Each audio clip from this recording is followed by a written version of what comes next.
Education सेक्टरमध्ये तुमचं जे काम आहे ह्याची नेमकी सुरुवात कुठून झाली? ही सुरुवात मी केली असं नाही. 1933 साली नगरमध्ये माळीवाड्यामध्ये या संस्थेचं वसतिगृह सुरू झालं. तर मूळ अडचण अशी असायची की राहायचं कुठं, खायचं काय, हे बेसिक म्हणजे ताटात समोर ताट पाहिजे आणि वर छत पाहिजे. 1978 पर्यंत वडील संपूर्ण कारभार पाहायचे. तर माझा त्यांच्या अचानक जाण्यामुळे माझ्या लाईफला टर्निंग पॉईंट झाला. तर मला याच्यामध्ये मूळ तसा रस नव्हता की ज्या मुख्याध्यापिका होत्या आणि त्यांना शिकवायला ब्रिटिश टीचर्स होते. त्यांचं मुंबईला विल्सन कॉलेजमध्ये शिक्षण झालं. जो काही संघर्ष सुरू झाला तर तो भयानक संघर्ष जवळपास 15 ते 20 वर्ष हा संघर्ष माझ्या वाट्याला सलग चालू आहे. कारण आमच्याकडे फोन एवढाच एकमेव फोन होता. माझ्याकडे फॅक्स मशीन नाहीये.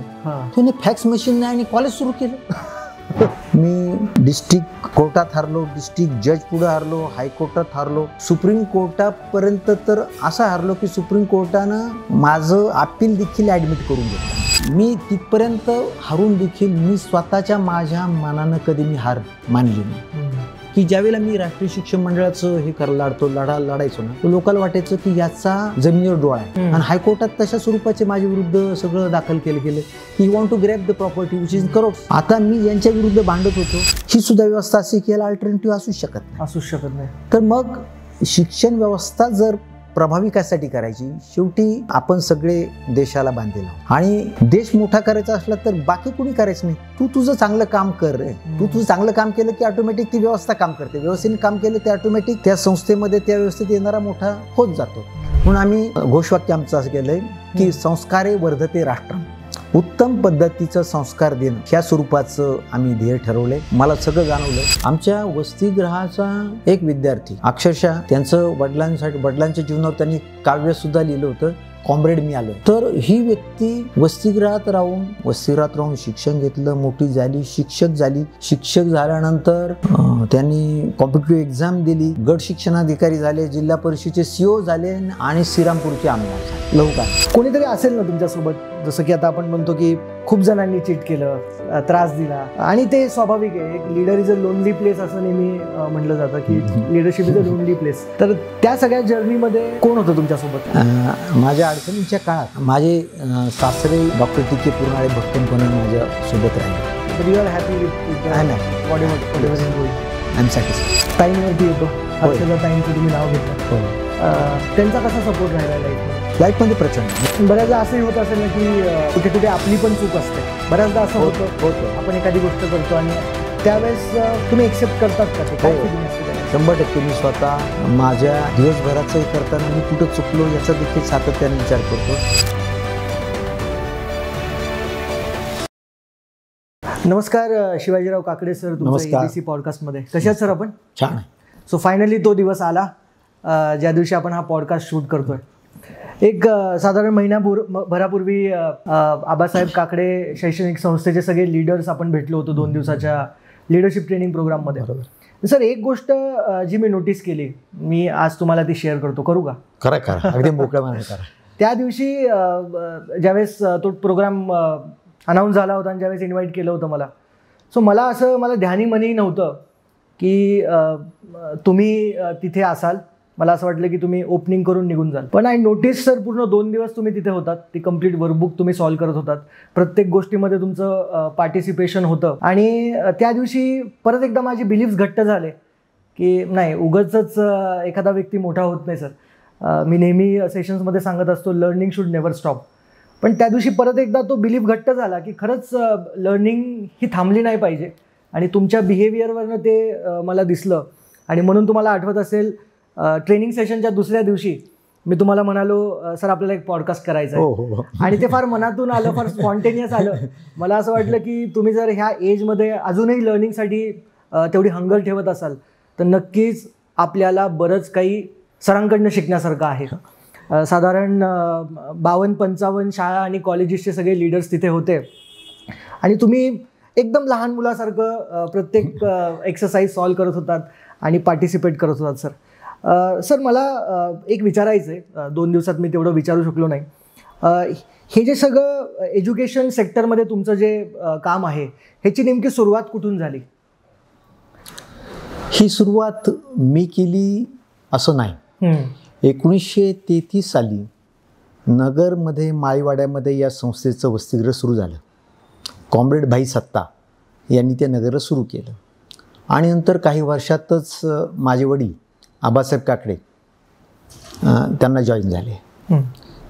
त्यावेळेसचा काळ असा होता, स्वातंत्र्यपूर्व काळ असा होता की शिक्षणाच्या संधीच नव्हत्या आणि शिक्षण घ्यायचं असेल तर मूळ अडचण अशी असायची की राहायचं कुठं, खायचं काय, हे बेसिक. बरोबर. म्हणजे ताटात समोर ताट पाहिजे आणि वर छत पाहिजे. करेक्ट. म्हणून सगळ्या वसतिगृहाला नाव देखील छात्रालय आहे. ओ, ते तिथून आलेलं आहे. तिथून आलं. आणि 1978 पर्यंत वडील संपूर्ण कारभार पाहायचे. 1978ला ते गेले. पण माझा त्यांच्या अचानक जाण्यामुळं माझ्या लाईफला टर्निंग पॉईंट झाला. कारण मला याच्यामध्ये मूळ तसा रस नव्हता. मला करिअर वेगळ्या दिशेनं करायचं होतं. पण आईनं, की ज्या मुख्याध्यापिका होत्या आणि त्यांना शिकवायला ब्रिटिश टीचर्स होते, त्यांचं मुंबईला विल्सन कॉलेजमध्ये शिक्षण झालं. मी तशी ही शिक्षण संस्था एका अर्थानं बोलायचं झालं तर एका शिक्षिकेची संस्था. तर मग आईनं सांगितलं की आता तुझे वडील गेलेत आणि तुझा जो ट्रॅक आहे एज्युकेशनचा तो तुला बदलावा लागेल. माझी इच्छा नव्हती. मला माझं करिअर हे स्पर्धात्मक परीक्षेमध्ये मला जायचं होतं. पण त्या साली तुम्ही किती वर्षाचे होतात? मी 78 साली मी 17 वर्षाचा होतो. 17 वर्षाचा होतो. मग तिथून पुढं ट्रॅक बदलला आणि मग ट्रॅक बदलल्यानंतर मग माझं सगळं, मी BA आर्ट्सला प्रवेश घेतला आणि लॉ केलं. लॉ होऊन शेवगावला ज्यावेळेला मी आलो तर त्यावेळेस मी परिस्थिती पाहिली की आबासाहेबांनी स्थापन केलेल्या वसतिगृहांची दुर्दशा होत चालली होती. ज्या क्वालिटीनं त्यांनी चालवलं होतं, ज्या हेतूनं चालवलं होतं, तर त्यालाच छेद द्यायचं काम सुरू झालं होतं. डिग्रेड होत होतं कुठं, डिग्रेड. आणि खूप विचित्र पद्धतीनं डिग्रेडेशन होतं. कारण मी वडिलांच्या बरोबर वसतिगृहात चेकिंगला जायचो, वसतिगृह पाहायचो. तुम्ही पाहिलेलं होतं? मी पाहिलेले आहेत. आणि वडील त्या मुलांच्या सोबत जेवण करायचे. की जेवण कसं, सोबत जेवल्याशिवाय कळणार नाही जेवणाची क्वालिटी. तर मी सगळं पाहायचो. त्यांचं कोर्ट संपलं की कोणत्या वस्तीवर ते बऱ्याचदा जायचे आणि बऱ्याचदा मी त्यांच्यासोबत असायचो. आणि ती क्वालिटी, तो दर्जा आणि ज्या प्रेमानं, ज्या आपुलकीनं, ज्या डिवोशननी त्यांनी उभं केलं आहे त्याला छेद मिळाल्याचं सगळं माझं लक्षात आलं. ते लक्षात आल्यानंतर मी तत्कालीन ज्यांच्या ताब्यात ही संस्था होती त्यांना विनंती केली की चुकीचं चाललं आहे. पण कन्फ्रंट केलं समोरासमोर म्हटलं चाललंय, चांगलं चाललेलं नाही, तुम्ही सुधारणा करा. मला एज्युकेशन इन्स्टिट्यूटमध्ये मला काही इंटरेस्ट नाही आहे. मी औरंगाबादला जाणार आहे, तिथं स्थायिक होणार आहे. मला लॉचं करिअर, नुकतंच औरंगाबादला हायकोर्ट आलं होतं आणि मला हायकोर्टात प्रॅक्टिस करायची होती. तेव्हा माझं टार्गेट ते होतं. पण समहाऊ त्यांनी मला निग्लेक्ट केलं. आणि निग्लेक्ट केल्यानंतर जो काही संघर्ष सुरू झाला तर तो भयानक संघर्ष जवळपास 15 ते 20 वर्ष हा संघर्ष माझ्या वाट्याला सलग चालू राहिला. निग्लेक्ट म्हणजे तुम्ही एखादी गोष्ट सांगायची ती इम्प्लिमेंट व्हायची नाही. कारण त्यांचं म्हणणं होतं की हू आर यू. खरं आहे, मी I was neither member not trustee. माझा रोलच काही नव्हता ना. फक्त संस्थापकांचा मुलगा. परंतु संस्थापकच असे होते. कॉम्रेड आबासाहेबांचं वैशिष्ट्य असं की एवढी शिक्षण संस्था त्यांनी स्थापन केली पण he was not member of that institution. तुम्ही रयतविषयी तुम्हाला माहिती आहे की नाही मला माहीत नाही. रयतचे Karmaveer Bhaurao Patil, he was also not member of Rayat. म्हणजे मी असं ऐकून आहे की एकदा त्यांना रयतच्या सभेतून, बैठकीतून तुम्ही सदस्य नाही म्हणून त्यांना घालवण्याचा प्रयोग झाला होता. तर ती माणसं फक्त काम करायची आणि बाजूला होणं एवढंच त्यांना माहिती होतं.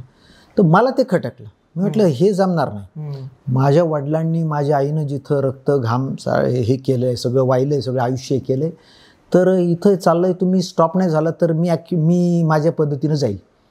पण हे सगळं म्हणजे 17व्या वर्षी सर वयाच्या? नाही, 17 ते 6 वर्ष माझ्या शिक्षणात गेली. मी शेवगावला वकील होऊन आल्यानंतर अच्छा.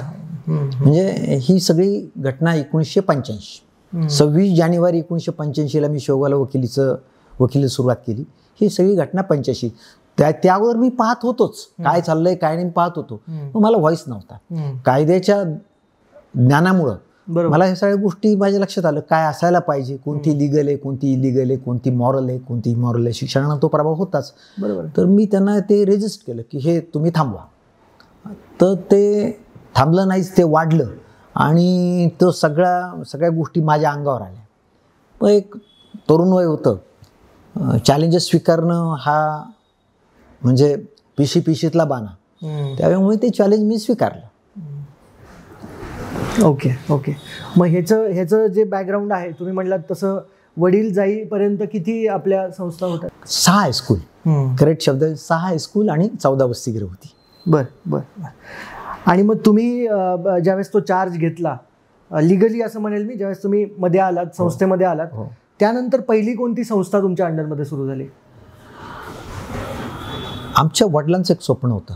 त्यांनी एक शेवगाव तालुक्यात जो काही संघर्ष उभा केला होता ना, त्या संघर्षाचा एक बेसिक गाभा असा होता की शेवगावला कॉलेज झालं पाहिजे. सिनियर कॉलेज नव्हतं. आणि त्यांनी त्यासाठी 69 साली निधी उभा केला होता. 1969. त्यांच्या संघर्षाला यश आलं. परंतु परवानगी मिळताना 1978 साली, ते ज्या वर्षी एक्सपायर झाले, तर जून 1978ला ती काँग्रेसच्या लोकांना परवानगी मिळाली. काँग्रेसचं राज्य होतं ते, त्यामुळं, आणि ही वॉज कम्युनिस्ट. अपोजिट पार्टीच्या माणसांना काही ते मिळून द्यायचं नाही, हा तो नियम, अलिखित नियम आहे, तो होताच.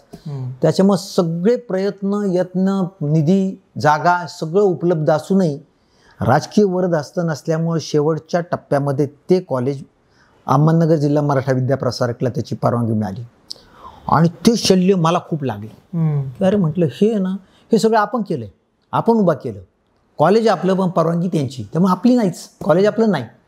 मग एक जिद्द लागली. मग सुदैवानं ते काँग्रेसचं शासन गेलं, युती शासन आलं. आणि मग युती शासनाच्या कालखंडामध्ये मी जोरदार प्रयत्न केला.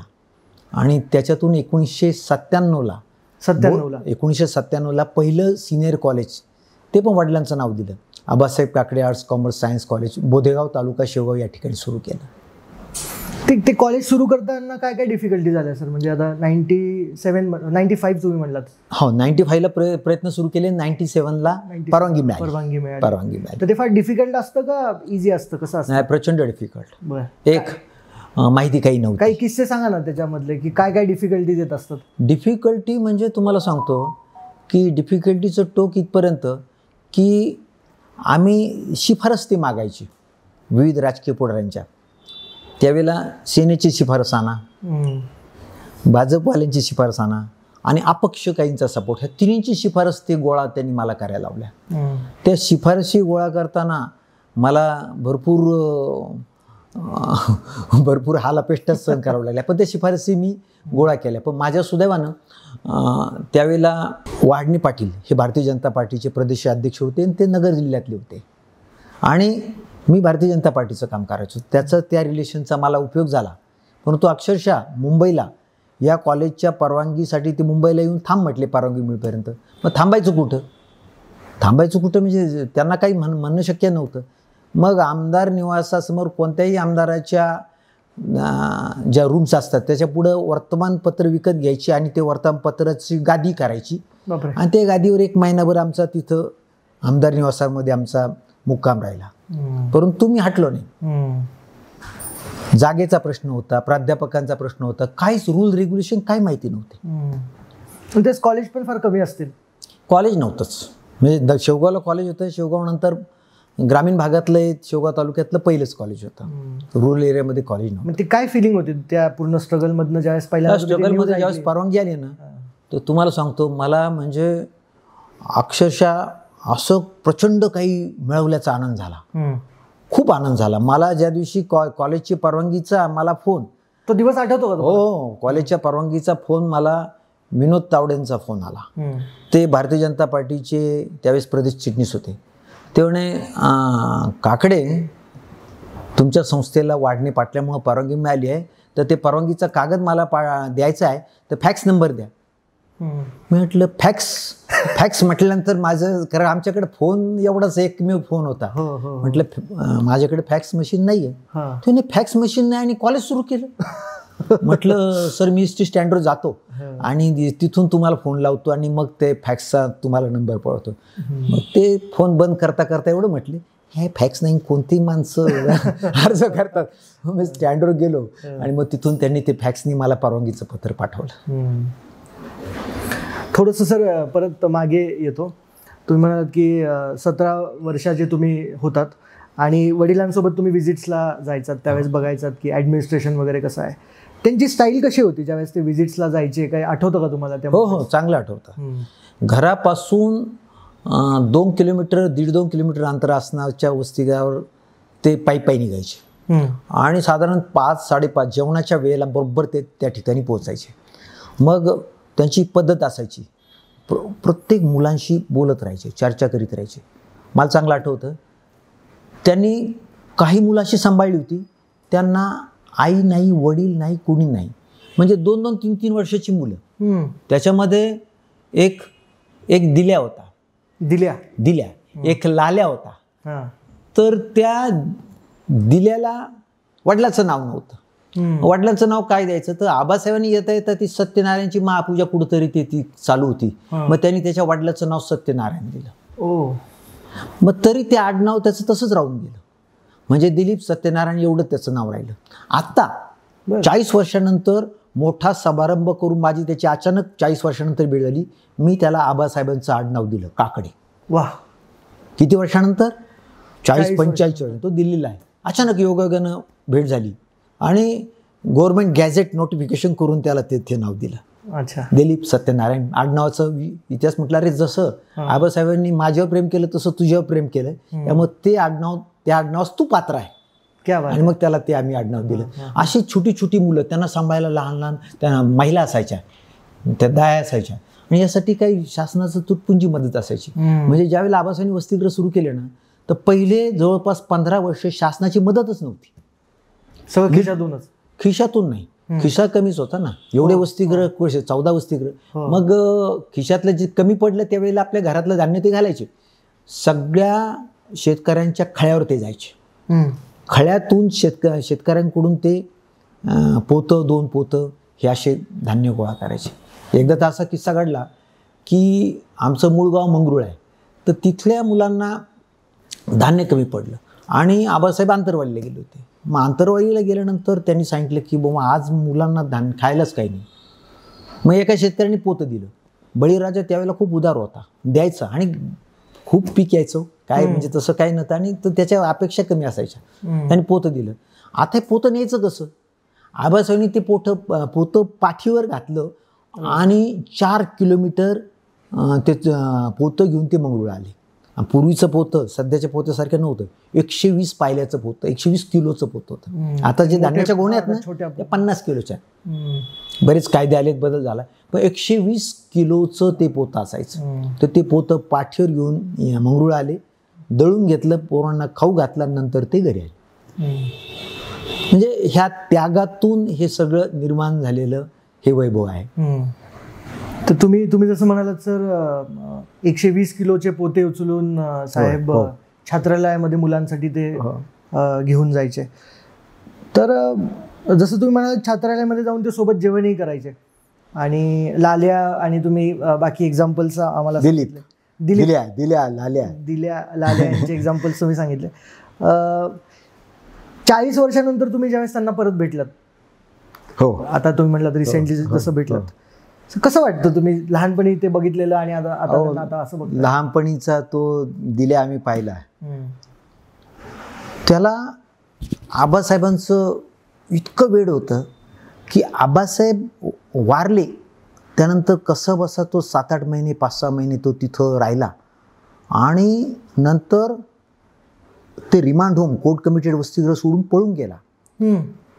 तो पळून गेला आणि त्यानंतर मग त्याचा पत्ता तपास नाही, कारण त्याचं शिक्षणामध्ये लक्षच नव्हतं. त्याचं कॉन्सन्ट्रेशनचा पॉईंट फक्त आबासाहेब होते. आता देखील तो बोलताना मला जेवढे किस्से त्यांचे माहिती आहेत त्यातले बरेचसे किस्से त्याला पण माहिती आहेत, त्याच्यासमोर घडलेले.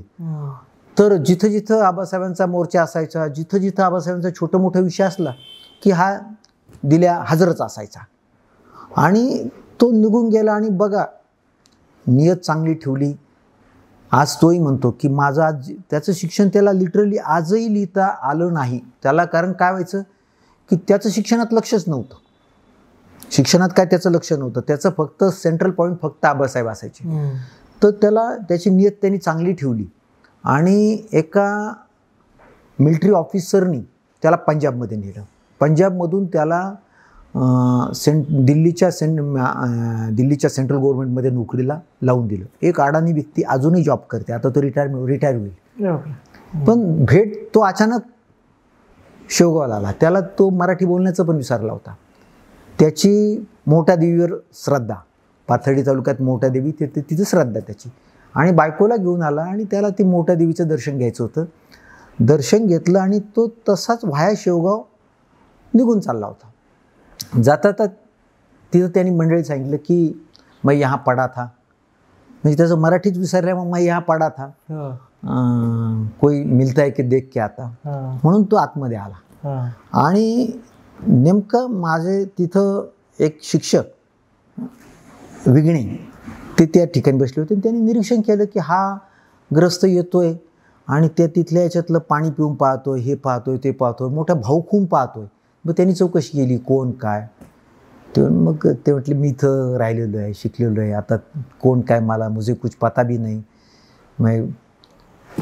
तर मग ते म्हणे वो शिवाजी है क्या, लता है क्या, तो हमारे साहब है, कहाँ है, मिल सकता क्या. मला फोन लावला त्यांनी. मी नगरला चाललो होतो. तर मग मला पक्का माहीत होतं दिल्या, मला पक्का माहीत होता.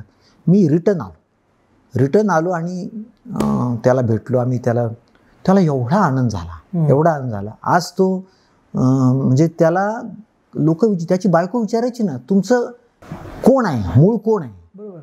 काही दाखवायलाच काही नव्हतं. आणि बायकोला तसं किस्से तो सांगत असावा, परंतु त्याला रेफरन्ससाठी कोणी व्यक्ती मिळत नव्हता. आज त्याला एकदम त्याला कॉज सापडलं, त्याच्या जगण्यातलं कॉजच सापडलं. आणि तो मग त्याचं जाणं वाढलं. मग त्याला म्हटलं, अरे दिलीप तुझं नाव काय आता सध्या. तो म्हणे माझं जसं आबासाहेबांनी ठेवलं दिलीप सत्यनारायण, आडनाव नाही. मग आम्ही प्रोग्राम केला आणि आबासाहेबांच्या पुण्यतिथीच्या कार्यक्रमात. ही कधीची गोष्ट आहे सर? साधारण एक 5 वर्ष झाली. 5 ते 6 वर्ष झाली. बोधेगावला ज्या कॉलेजवरच कार्यक्रम घेतला आणि आबासाहेबांच्या पुण्यतिथीच्या कार्यक्रमामध्ये कुलगुरू सर्जेराव निमसे वगैरे यांच्या सगळ्यांच्या उपस्थितीमध्ये त्याला आम्ही गव्हर्नमेंट गॅझेट करून त्याला काकडे आडनाव दिलं. म्हटलं काकडे जसं नाव घ्यायला आबासाहेबांचा मुलगा म्हणून मी पात्र आहे, तसा तुझं त्यांच्यावरचं प्रेम पाहता तू काकडे नावाला पात्र आहे. आणि मग त्याला गॅझेट दिलं. आज तो आरामात सांगतो माझं नाव दिलीप सत्यनारायण काकडे. तर मग आता मागच्या मुमेंट्सवरती तर आपण जाऊच्या परत. आज आपली संस्था जर तुम्हाला डिफाईन करायची असेल, सांगायचं असेल की आपण काय काय करतो, त्याच्यामध्ये काय काय वर्टिकल्स येतील, कुठले कुठले स्कूल्स कॉलेजेस येतील? वर्टिकल्समध्ये साधारण संस्थेच्या 3 आश्रमशाळा आहेत, 2 प्राथमिक विद्यालय आहेत, 9 माध्यमिक विद्यालय आहेत, 2 सिनियर कॉलेज आहेत, 9 कॉम्प्युटरच्या इन्स्टिट्यूट आहेत, 14 वसतिगृह आहेत, 1 D.Ed कॉलेज आहे, 1 B.Ed कॉलेज आहे, 4 फार्मसीचे कॉलेजेस आहेत आणि एकूण 9 ज्युनियर कॉलेजेस आहेत. असा हा विस्तार आहे. मग हे साधारण जसं आपण म्हणलो की 50 to 55च्या अराउंड हे सगळं आपले वर्टिकल्स आहेत. सर एवढ्या सगळ्या स्कूल्सचं लिडरशिप तुमच्याकडे आहे, हाऊ डू यू मॅनेज? आमची संस्था बऱ्यापैकी शिक्षकांकरवीच चालवली जाते. आज देखील संस्थेचे मुख्य कार्यकारी अधिकारी म्हणून लक्ष्मण बिट्रा ते पाहतात. तर हीच टीचर म्हणजे ही संस्था शिक्षकाकरवीच चालवली जाते, कारण एका शिक्षिकेनंच स्थापन केलेली संस्था आहे. त्याचं फाउंडेशन हे आहे. येस. तर मग हे करत असताना आज काय चॅलेंजेस तुम्हाला वाटतात मेजर? कोणत्या अर्थानं? म्हणजे आता जसं मी म्हटलं तुम्ही हे कसं मॅनेज करतात? तर तुम्ही बिटा सरांचं नाव घेतलं.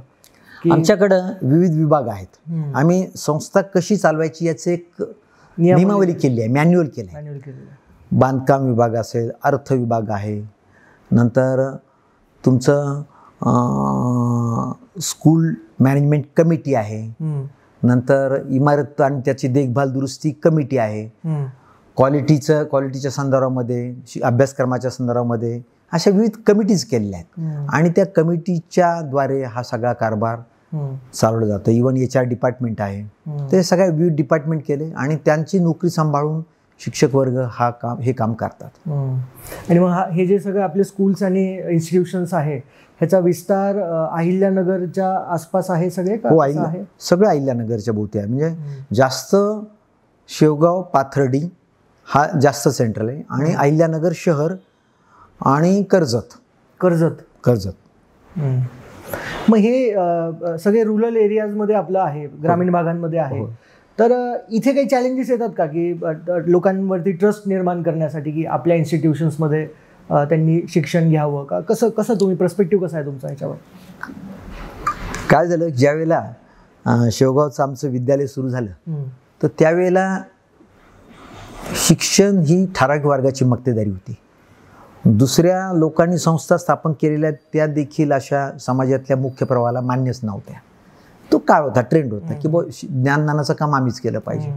आणि मग या हायस्कूलची टिंगलटावळी व्हायची आणि आमच्या संस्थेला मागासवर्गीय वसतिगृह अटॅच असल्यामुळं हे मागासवर्गीयांची संस्था, हे मागासवर्गीयांचीच हायस्कूल, इथं तीच मुलं शिकतात, मग आपली मुलं नाही पाठवायची. मग व्यापारी वर्ग, समाजातला सोकॉल वर्ग तो तिथं मुलं पाठवायचा नाही आणि मग एक हेटाळणी व्हायची. त्या हायस्कूलला एक डफळे हायस्कूल म्हणायचे, कारण पत्रेच होते, काही नव्हतंच, तर असं हेटाळणी व्हायची. कधी कोणत्या सालची गोष्ट? 1961ला पहिलं विद्यालय श्रीराम विद्यालयाच्या नावानं सुरू झालं. ते 1961, 62, 63, 64, 65, 66 या कालखंडातला हा सगळा आहे. तसं ते नाव असं वेगळ्या तऱ्हेनं ठेवलं जायचं. पण आमच्या आईची एज्युकेशनवरची, विशेषतः इंग्रजी विषयाची मास्टरी एवढी होती की त्यांच्या ज्ञानापुढं सगळे निष्प्रभ व्हायचे. कारण फंटास्टिक नॉलेज होतं, फंटास्टिक डिव्होशन होतं आणि त्यांनी स्वतः अनुदानित शाळेची नोकरी सोडून देऊन विना अनुदानवर काम करायला सुरुवात केली. म्हणजे लग्नाच्या अगोदर त्या दौंड तालुक्यामध्ये, दौंड येथे नोकरीला होत्या, लग्नानंतर अहिल्यानगरला आल्या. मग तिथं त्या संस्था चालकाशी त्यांचा संघर्ष झाला, कारण ती संस्था होती काँग्रेसची आणि वडील होते कम्युनिस्ट, डाव्या विचाराचे. आईच्या बाळणपणाची रजाच त्यांनी मंजूर केली नाही आणि ते चक्रा मारायचे की ते रजा मंजूर करा. मग रजा मंजूर करीत नाही पाहून मग त्यांनी रिझाईन केलं. रिझाईन करून स्वतःची शाळा सुरू केली. म्हणजे कधी कधी असंही घडतं पहा की तुम्ही एखाद्याला त्रास द्यायचा प्रयत्न केलात किंवा एखाद्याचा छळ करायचा प्रयत्न केला तर त्याच्यातून नवनिर्मिती होते आणि पॉझिटिव्हली घेतली त्यांनी. असा काही विचार नाही केला की ठीक आहे त्रास दिला म्हणून खुन्नच नाही, रागही नाही. उलट आम्ही त्यांचे आभार मानत असतो की तुमच्यामुळे आमचं कल्याणच झालं, आम्ही वाढच केली, आम्ही स्वतंत्रपणे आम्हाला दिशा सापडली. आणि मग त्यांनी एवढे कर्मचारी विनाअनुदानचे नेमणं परवडायचं नाही. मग ह्याच मुख्याध्यापिका झाल्या, ह्याच शिक्षिका झाल्या, ह्याच कारकून राहिल्या आणि घंटा पण ह्याच वाजवायच्या. अरे बापरे, 4 in 1 वन मॅन शो. माणसंच नव्हती. म्हणजे पहिलं कपाट मला चांगलं आठवतं, त्यांनी शाळेला पहिलं कपाट कसं घेतलं तर एक राठी मेडिकलवाला होता, तर त्याच्याकडून त्या औषधाची लाकडी खोकी असायची पूर्वी. 10 वर्षाचे असाल तेव्हा साधारण? हो बरोबर.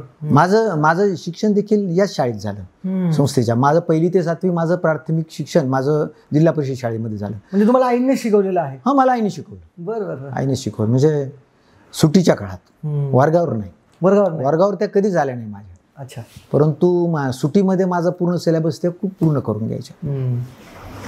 त्यामुळं ह्या सगळ्या त्यागातून ही गोष्ट निर्माण केली की पहिलं कपाट त्यांनी असं तयार केलं. राठी मेडिकलमधून कसं घेतलं, 4 त्यांना सांगितलं की शेठजी आम्हाला एक रिकामी तुमच्या औषधाचे 8-10 खोके पाहिजे. त्यांनी कशाला, त्याने खोके एकत्रित ठोकले की त्याचं माझं कपाट होईल.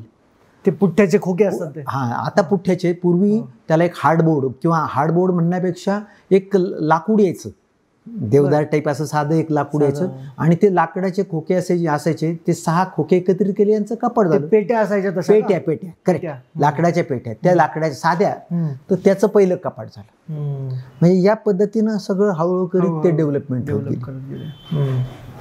आता थोडं परत मागे जातो सर. तुम्ही सुरुवातीला म्हणालात की तुम्ही 17 वर्षाचे होतात जेव्हा आबासाहेब गेले. तर त्यानंतर तुम्हाला याच्यामध्ये इंटरेस्ट नव्हता, नाही. तुमचा लॉमध्ये इंटरेस्ट होता. तर पहिला तर हा प्रश्न आहे की लॉमध्ये इंटरेस्ट कसा जनरेट झाला? लॉमध्ये मला कंपल्सरी आईनं करायला लावलं. अच्छा. मुळात मला IAS वगैरे कॉम्पिटेटिव्ह एक्झामला जायचं होतं, पण आईनं सांगितलं की नाही, आता तुला पळ काढता येणार नाही, तुला हे सांभाळावं लागणार आहे. तरी माझ्या मनाची तयारी नव्हती झाली. मग आता हे सगळं, तुझे वडील वकील होते, तुझ्या वडिलांना तुला लॉच करायचं होतं, म्हणून तू लॉच झाला पाहिजे असं त्यांनी ते सांगितलं आणि मग मी फॉलो केलं. मग 17 नंतर 5-6 वर्ष तुम्ही म्हणलात की तुम्ही लॉचं शिक्षण पूर्ण करत होतात, आणि त्यानंतर तुम्ही वापस आलात. ती जर्नी ऐकायची. तुम्ही जसं म्हणलात की पॉवर नव्हती ज्यावेळेस तुम्ही जाऊन सांगायचात की हे बरोबर नाही चालू, किंवा आपलं जे शिक्षणाची क्वालिटी ती डिग्रेड होतीये, पण तिकडे कोणी सिरियसली घ्यायचे नाहीत, किंवा असं कुठेतरी मांडलं जायचं की तुम्ही त्या पॉवरमध्ये नव्हतात इन शॉर्ट. नाही, ते कसं तुम्ही केलं तिथून? म्हणजे आईलाही कोणी मोजत नव्हतं, त्या मुख्याध्यापिका होत्या, नाही मोजत नव्हतं. शक्यतो आपल्याकडे ते संस्कृती आहे की ती एक थोडंसं पुरुषप्रधान संस्कृती, त्यांना मोजायच्या नाही, त्या तक्रार करायच्या, बोलायच्या, भांडायच्या, सांगायच्या, पण असं काउंट व्हायचं नाही, निग्लेक्ट करायचं, गोड बोलून हसून ते जिरवलं जायचं. आणि मग आईची प्रबळ भावना झाली की नाही, तुला आता हे तुझं आयुष्याचं ट्रेंड तू चेंज झाला पाहिजे, तू वळण घेतलं पाहिजे. मग मी लॉला आलो. नाही तर वास्तविक माझा लॉचं देखील उत्तम माझं करिअर होऊ शकलं असतं, कारण मी त्यावेळेला 1984चा गोल्ड मेडलिस्ट. तर मला हे सगळं करता येणं, करिअर, मला म्हणजे माझ्यासोबतची खूप माझ्या मित्रांनी खूप मोठं करिअर देखील केलं, मला ते करिअर करायचं होतं. पण परिस्थितीनं जे वळण घेतलं की मी चिडलो. म्हटलं अरे, हे आपल्या वडिलांनी निर्माण केलेलं हे अक्षरशः हे पूर्णपणे नष्ट होत चाललंय. अशा वेळेला आपण शांत राहणं, गप्प राहणं ही मोठी चूक ठरणार आहे. म्हणून मी पूर्णपणे वळून पूर्णपणे शिक्षण घेऊन वापस आलात ना, बरोबर ना? हो, शिक्षण घेऊन, ते लॉ घेऊन तुम्ही वापस आलात. हो, लॉ घेऊन वापस आला आणि शेवगाल वकिली सुरू केली. पण मग तिथून पुढे 1985 ते 88, म्हणजे मी 24 मार्च 1988ला मी लोकल कमिटीवर आलो. तर लोकल कमिटीला ते एकच वन मॅन ट्रस्टी होता, म्हणजे ऑन पेपर NN सत्ता हे एकमेव ट्रस्टी होते, ऑन पेपर. आणि वडिलांनी जेवढं स्थापन केलं सगळं वडिलांनी केलं, तर he was not member of the trust, तुम्हाला मी सांगितलं. तर मग त्यांच्याकडे आम्ही चक्रा मारायचो की असं चाललंय.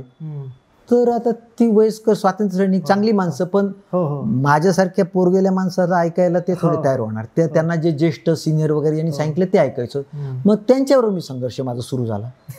म्हणजे तो संघर्ष अगदी म्हणजे कोर्टबाजी, माझ्या ह्याच्यामध्ये टोकाची कोर्टबाजी झाली. सगळं काही मिळवलं ना, तर मी थ्रू कोर्टच आलो. मी असा आलो नाही, असं काही कुणीतरी मला आलं खुर्चीवर बसवलंय नाही, हा प्रकार झाला नाही. फार काय, माझ्या बऱ्याच परवानग्या सुद्धा हायकोर्ट आणि सुप्रीम कोर्ट मधलेच आहेत. संस्थेच्या परवानग्या देखील ज्यावेळेला गव्हर्नमेंटने डिनाय केलं तर मी हायकोर्टात गेलो. म्हणजे ह्या सगळ्या संघर्ष मला सुरुवातीपासून करावा लागला. मग ह्या सगळ्या संघर्षाच्या काळामध्ये जसं तुम्ही म्हटलात की खूप डिफिकल्टीज आल्या वगैरे, गिव्हअप करावं असं कधी वाटलं का? वाटलं ना, वाटलं. म्हणजे पहिले तर मला हे सांगा की आतापर्यंत जे लाईफमधले सगळ्यात मोठे 3 लो, तिन्ही वेळेस 3 लो, म्हणजे जिथे जिथे तुम्हाला वाटलं आता हे गिव्हअप करायचंय, आता बस झालं, आता सोडून द्यायचंय, इनफ आहे, आता मी शांत राहतो, असं कुठले 3 लो तुमच्या लाईफमधले आतापर्यंतचे? पहिलं की मला सिनियर कॉलेज मी एवढ्या कष्टातून आणि जिद्दीतून उभं केलं, आणि 97ला जे तुम्ही केलं ते 97ला, तर तिथं ज्यांना मी आयुष्याची मदत केली होती ती सगळी माणसं माझ्यावर उलटली. आणि नुसती उलटली नाही, तर ते कॉलेज हिसकावण्यासाठी त्यांनी जो प्लॅन केला त्याच्यामध्ये माझ्यावर केसेस टाकण्यात आल्या, मला गुंतवण्यात आलं. म्हणजे कॉलेज तुम्ही सुरू करूनच? कॉलेज मी सुरू केलं नव्हे तर सगळंच काही मीच केलं, परंतु मी त्यांची हेल्प घेतली होती आणि विश्वास टाकला होता. आणि विश्वास एवढा, म्हणजे विश्वासाचं एवढं त्यांनी दणका दिला की मला खूप पश्चाताप झाला की आपण हे कशासाठी केलं, काय केलं. परंतु त्याला त्या गोष्टीला वाटलं, परंतु खाली असं म्हणजे तुम्हाला तिथं त्याच मूडला टिकून राहणं योग्य नव्हतं किंवा त्याच्यात थांबणं चुकीचं होतं. काही काळ मी ते मानसिक अवस्थेमध्ये गेलो, पण मी पुन्हा त्रास झाला. तुम्हाला त्रास झाला, खूप प्रचंड त्रास झाला त्यावेळेला. हा पहिला लो आहे. अजून कुठले 2 लो आहेत आत्तापर्यंत असं वाटतं की जिथे वाटलं की गिवअप करावं, बस झालं, त्रास होतोय? सर आता एवढं सगळं तुम्ही बघतायत तर डेफिनेटली असे लो येतच असतील. येतात. मी का विचारतोय, कारण जे आम्ही सगळे यूथ आहोत, जे आता वयाचे, आता मी तरी 90sचा आहे, समजा माझं वय 33-34 आहे आता, आम्ही तरी फार बरे. पण असं म्हणतात की आता जे 22 ते 28 वयोगटात मुलं आहेत ते पटकन त्यांना गिवअप करावं असं वाटतं. परत आता त्यांना वाटतं की झालं, छोट्या छोट्या गोष्टींमध्ये ते हे होऊन जातात. तर म्हणून विचारतो की तुमच्या ह्याच्यामध्ये तुम्ही कसं सस्टेन केलं? नगरचं 2 गिवअप नगरचं राष्ट्रीय शिक्षण मंडळाचा जो लढा होता, तर म्हणजे एकूण हे 3 ट्रस्ट आहेत. नगरचं राष्ट्रीय शिक्षण मंडळ, तर तो ट्रस्ट कोर्टाच्या ताब्यात होता आणि मी तो ट्रस्ट धनदांडगी माणसं ते बळकवायचा प्रयत्न करत होते आणि मी तिथं रजिस्टर करीत होतो. तर मी प्रत्येक ठिकाणी तिथं हार खात गेलो. मी डिस्ट्रिक्ट कोर्टात हारलो, डिस्ट्रिक्ट जज पुढे हारलो, हायकोर्टात हारलो, सुप्रीम कोर्टापर्यंत तर असं हारलो की सुप्रीम कोर्टानं माझं अपील देखील ॲडमिट करून घेतलं नाही. आणि मग लक्षात आलं की आता सगळं काही हा विषय पूर्णपणे संपला आहे. तर तो एक सेकंद तसा होता. आज पहा, मी सुप्रीमपर्यंत हारून देखील त्या संस्थेमध्ये मी सुप्रीम आहे.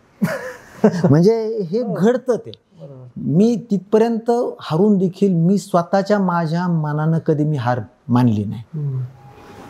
म्हणजे हे गोष्टी त्याच्यातून मार्ग आहे. सुप्रीम कोर्टाने तुम्हाला नाकारल्यावर देखील काय वे आउट आहे ते वे आउट शोधले.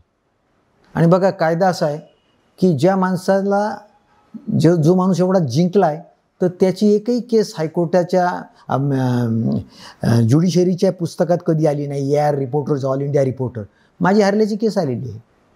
आणि कुणी तेच जर लिगल पाथ बसलं की तिथं तुम्हाला दिसेल की ही हॅज बीन डिफिटेड, त्याचं अपील अलाउड सुद्धा नाही झालं, दाखलसुद्धा नाही करून घेतलं आणि मी स्टील मीच आहे. मग हे कसं? आपली लढण्याची जिद्द, आपलं इंटेन्शन जर साफ असेल आणि आपण स्वतःला सोडून नाही दिलं तर मग तुम्हाला त्या दिशेनं जाऊन तुमचं ध्येय गाठता येतं. कारण मला पक्क माहीत होतं की हे मला सांभाळायचं आहे आणि आपण नाही केलं तर हे दुसरे हे काय करणार, हे प्रॉपर्टी विकणार, काहीतरी करणार आणि पैसे वाटून घेणार. माझ्यावर अशी शंका घेतली जायची की ज्यावेळेला मी राष्ट्रीय शिक्षण मंडळाचं हे लढायचो ना, तो लोकांना वाटायचं की याचा जमिनीवर डोळा आहे. आणि हायकोर्टात तशा स्वरूपाचे माझ्या विरुद्ध सगळं दाखल केलं की you want to grab the property which is crores. आता मी यांच्या विरुद्ध भांडत होतो ते स्वातंत्र्य सैनिक, माजी आमदार, NN सत्ता, व्यक्ती मोठी, विचार चांगले, भारताच्या स्वातंत्र्यासाठी ते तुरुंगात देखील जाऊन आलेले, चक्की पिसली आणि त्याग अप्रतिम, त्यागाविषयी काही शंका नाही, पण हलक्या कानाचे. आणि माझं वय कमी, समजा ते जरी स्ट्रॉंग कानाचे जरी धरलं तर माझं वय वगैरे कुठं असं काउंट होतं. आणि 10 लोकांनी गोष्ट सांगितली ती माणसाला खरी वाटते, त्या सगळ्या टोळीने सांगितलं त्यांना ते खरं वाटलं. मी त्यांच्यावर संघर्ष करीत गेलो.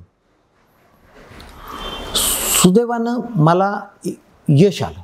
यश आल्यानंतर ते एक्सपायर झाले म्हणजे 100व्या वर्षी त्यांचं मरण आलं. त्यांच्या मृत्यूंचं लग्नही झालं नव्हतं, तेव्हा मुलं बाळं काय असायचा विषय नाही, क्लोज रिलेटिव्ह कोणी नाही, पारशी समाजातले माणसं.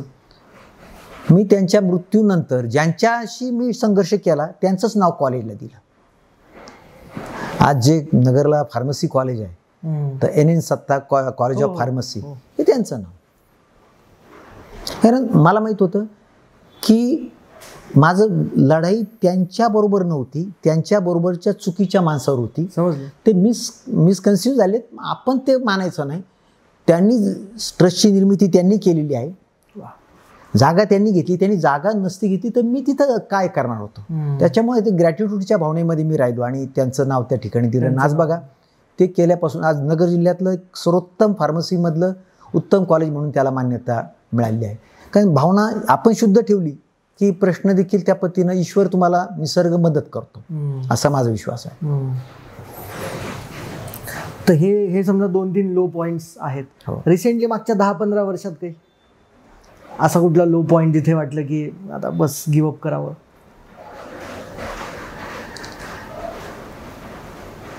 रिसेंटली 10-15 वर्षात तसं काही मला वाटलं नाही. सर, आता हे एज्युकेशन सेक्टरमध्ये आपण काम करतोय, त्याचे कोर व्हॅल्यूज काही तुम्ही डिफाईन केलेले आहेत का? की एज्युकेशनमध्ये मी काम, मला हे तर फार तुमचं आवडलं की तुम्ही क्रेडिट्स देतात, नाव देतात. इवन जे दिलीप आहेत त्यांनाही तुम्ही नाव दिलं आणि आता कॉलेजलाही तुम्ही सत्ता यांचं नाव दिलं. असे काही कोर व्हॅल्यूज आहेत का की जे तुमच्या शिक्षण इन्स्टिट्यूशन्समध्ये तुम्ही आजही फॉलो करतात? होय. मग तुम्ही काहीतरी स्लोगनबद्दल आता सांगत होतात की ते आम्ही स्लोगन, असं तुम्ही काय स्लोगन वगैरे असं? आम्ही अशी संस्थेची आतापर्यंत अशी स्लोगन नव्हती. कोर व्हॅल्यूज तर शेवटी मला एक जाणवलं की दोनच व्यवस्था अशा आहेत की ज्याच्यावर काही प्रमाणामध्ये समाज डिपेंड आहे. एक न्याय व्यवस्था आणि दुसरी शिक्षण व्यवस्था. तुम्ही बघा, काही जरी झालं तर आपण म्हणतो नाही मी पोलिसात जाईल, मी कोर्टात जाईल, तुला कोर्टात खेचेल. म्हणजे तिथं काय चाललंय त्याचे दोषासह काय माहीत असतं, पण तरी देखील की त्याच व्यवस्थेवर विश्वास ठेवला जातो. तसं शिक्षण व्यवस्था ही सुद्धा व्यवस्था अशी की याला अल्टरनेटिव्ह असू शकत नाही. तर मग शिक्षण व्यवस्था जर प्रभावी कशासाठी करायची, शेवटी आपण सगळे देशाला बांधलेलो आहोत आणि देश मोठा करायचा असला तर बाकी कुणी करायचं नाही. तू तुझं चांगलं काम कर रे. तू तुझं चांगलं काम केलं की ऑटोमॅटिक ती व्यवस्था काम करते. व्यवस्थेने काम केलं ते ऑटोमॅटिक त्या संस्थेमध्ये त्या व्यवस्थेत येणारा मोठा होत जातो. म्हणून आम्ही घोषवाक्य आमचं असं केलंय की संस्कारे वर्धते राष्ट्रम. उत्तम पद्धतीचं संस्कार देणं ह्या स्वरूपाचं आम्ही ध्येय ठरवलंय. मला सगळं जाणवलं की ग्रामीण भागात असो, शहरी भागात तर संस्काराची वाईटच अवस्था आहे, परंतु ग्रामीण भागामध्ये अजूनही मूल्य बऱ्यापैकी जपली जातात, संस्कार जपले जातात.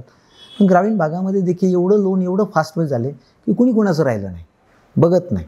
आणि मग प्रॉपर संस्कार जपले पाहिजेत. हे संस्कार म्हणजे काय, तर ही गोष्ट संस्कार म्हणजे काय हेच अगोदर कळलं पाहिजे. तर हेच या चांगल्या मूल्याची निर्मिती आपल्या वर्तणुकीतून होते. आपली स्वतःची वर्तणूक चांगली असली की ती मूल्य निर्माण होतात आणि ती मूल्य समोरची पिढी पाहतात. त्याचं अनुकरण झालं की त्याच्यातून राष्ट्राची निर्मिती, राष्ट्राचं वर्धन होतं, राष्ट्र संपन्न होतं. तर या पद्धतीचं ध्येय घेऊन आम्ही काम करीतच आहोत. पण स्लोगन आम्ही आत्ताच निवडलेली आहे. अच्छा.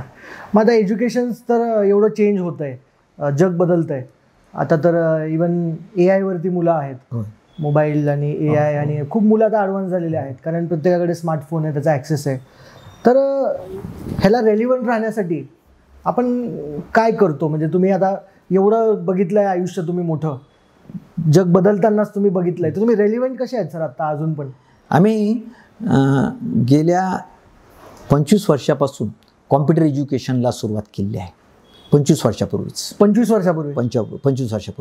आणि आता जून 2025 पासून आम्ही इयत्ता पहिलीपासूनच आर्टिफिशियल इंटेलिजन्स शिकवतो. पहिलीपासून आत्ता सुरू झालं आमच्या. त्याचा आता प्रोग्राम आहे, ओपनिंग आहे. बरं. 1ली ते 10वी, मग ग्रॅज्युएशन तर ऑटोमॅटिक आलं, पण ॲट अ टाईम 1ली ते 10वी. मी एक ऑब्झर्व केलं की आज बघा एज्युकेशनमध्ये किंवा जगामध्ये स्पर्धा 2 देशामध्ये मॅक्झिमम आहे, अमेरिका आणि चीन. काही वर्षापासून चीनमध्ये ऑलरेडी पहिलीपासून आर्टिफिशियल शिकवलं जातं. बरोबर. Why not India? बरोबर. आणि माझ्या हातात ज्या गोष्टी ती मी का करू नये? कुणाची मला वाट पाहिजे? बिलकुल. कुणाची वाट न, मला इथं स्वातंत्र्य आहे आणि शासनाचं धोरण पण आहे. म्हणजे असं काही नाही की मला स्वातंत्र्य, पण त्याला शासनाचा सपोर्ट पण आहे. तर आम्ही जूनपासून या महिन्यापासून आम्ही आर्टिफिशियल इंटेलिजन्सला आता सुरुवात करतोय. त्याचं पुढच्या 8 ते 15 दिवसात त्याचं ओपनिंग आहे, लॉन्चिंग आहे. तर पहिलीपासून मुलं आर्टिफिशियल इंटेलिजन्सला एक्सपोज होतील. आणि सध्या देखील आमचं इंटरॅक्टिव्ह पॅनल्सचे आमच्याकडं त्यामार्फत देखील शिक्षण दिलं जातं. ते पण लावले आपण स्कूलमध्ये? हो, इंटरॅक्टिव्ह पॅनल्स आहे. आणि तुम्हाला एक विशेष गोष्ट सांगतो की मला नाही वाटत की तालुका लेवलवर IIT झालेले शिक्षक एखाद्या संस्थेनं उपलब्ध केले असतील. अवघड आहे. माझ्या संस्थेमध्ये IITians टीचर्स आहेत. We pay them 1 lakh or more rupees to them. शेवटी हे कसं शक्य आहे? तुम्ही नुसतं म्हणायचं हे झालं पाहिजे, ते झालं पाहिजे. तुम्हाला सांगतो की गव्हर्नमेंटच्या, शासनाच्या किंवा संस्थेच्या ही जी काही पॉलिसी आहे, इंटरव्ह्यूला बसल्यानंतर कसं आहे, पवित्र पोर्टलची सुद्धा तुम्हाला सांगतो फेल्युअर आहे. म्हणजे नो डाऊट संस्था चालकांच्या चुका आहेत, व्यवस्थेच्या चुका आहेत, पण पवित्र पोर्टलचे यावर्षी आम्ही इंटरव्ह्यूला बसलो ना, काही येत नाही. बाहेरून ग्रॅज्युएशन झालेली माणसं तिथं ते शिकवतात आणि ज्या सगळीकडं रिजेक्ट झालेली माणसं शिक्षक म्हणून, लास्ट सोर्स म्हणून तिथं उपजीविकेचं साधन म्हणून येतात, पॅशन म्हणून येत नाही. मग आता यांनाच येत नाही तर मग माझ्या मुलांना ते काय शिकवणार? करेक्ट. मग मला आउटसोर्स करावं लागलं. पर्याय नाही, मी थांबू शकत नाही, कारण ते मिशन मी स्वतःहून स्वीकारलं ना, हे माझा आवडीचा विषय आहे. तर मग शेवगावमध्ये हे मुलं हे शेवगावमध्ये हे टीचर्स आहेत. आमच्या ह्या टीचर्सनी पहिल्या बॅचची ओपन कॅटेगरीतली 2 मुलं MBBS ला लावली. वा, ही अचिव्हमेंट आहे. कसा असतो आनंद त्या पॅरेंट्स? ही गोष्ट तुम्हाला सांगतो, म्हणजे आता तुम्ही 12वी आर्ट झालेला मुलगा कधी इंजिनियर झालाचं माहिती ऐकू येते तुमच्या? 15 वर्षापासून पुण्यामध्ये तुम्हाला 70-75 मुलांची यादी मी देईल. 12वी आर्ट्सची मुलं इंजिनियर आहेत. म्हणजे कसं डिप्लोमा करून परत का? नाही, मी काय केलं की 12वी आर्ट्सच्या मुलाला भवितव्य काय सध्याच्या व्यवस्थेमध्ये काहीच नाही. मी टिळक महाराष्ट्र विद्यापीठाचं सेंटर सुरू केलं. आता ते सेंटर, त्यांची अपेक्षा काय होती की फक्त देणे घेणे आणि तेवढंही करणे. मी ते नाही केलं. मी रितसर कॉलेज सुरू केलं की ज्याच्यामध्ये दरवर्षी मला म्हणजे आमच्या संस्थेला 10 ते 15 लाख रुपये स्वतःहून खर्च करावा लागायचा. आणि मग त्यांना BCAचं शिक्षण ते दिलं, कारण एकमेव विद्यापीठ आहे ते त्यावेळेस की त्यांनी आर्ट्सच्या मुलांना प्रवेश दिला. नाही तर BCAला मी नाही ऐकलं कधी, मी पण नाही ऐकलं. हे घडलंय आणि I am doing it since 12 to 14 years. आज माझी मुलं पुण्या मुंबईमध्ये आहेत.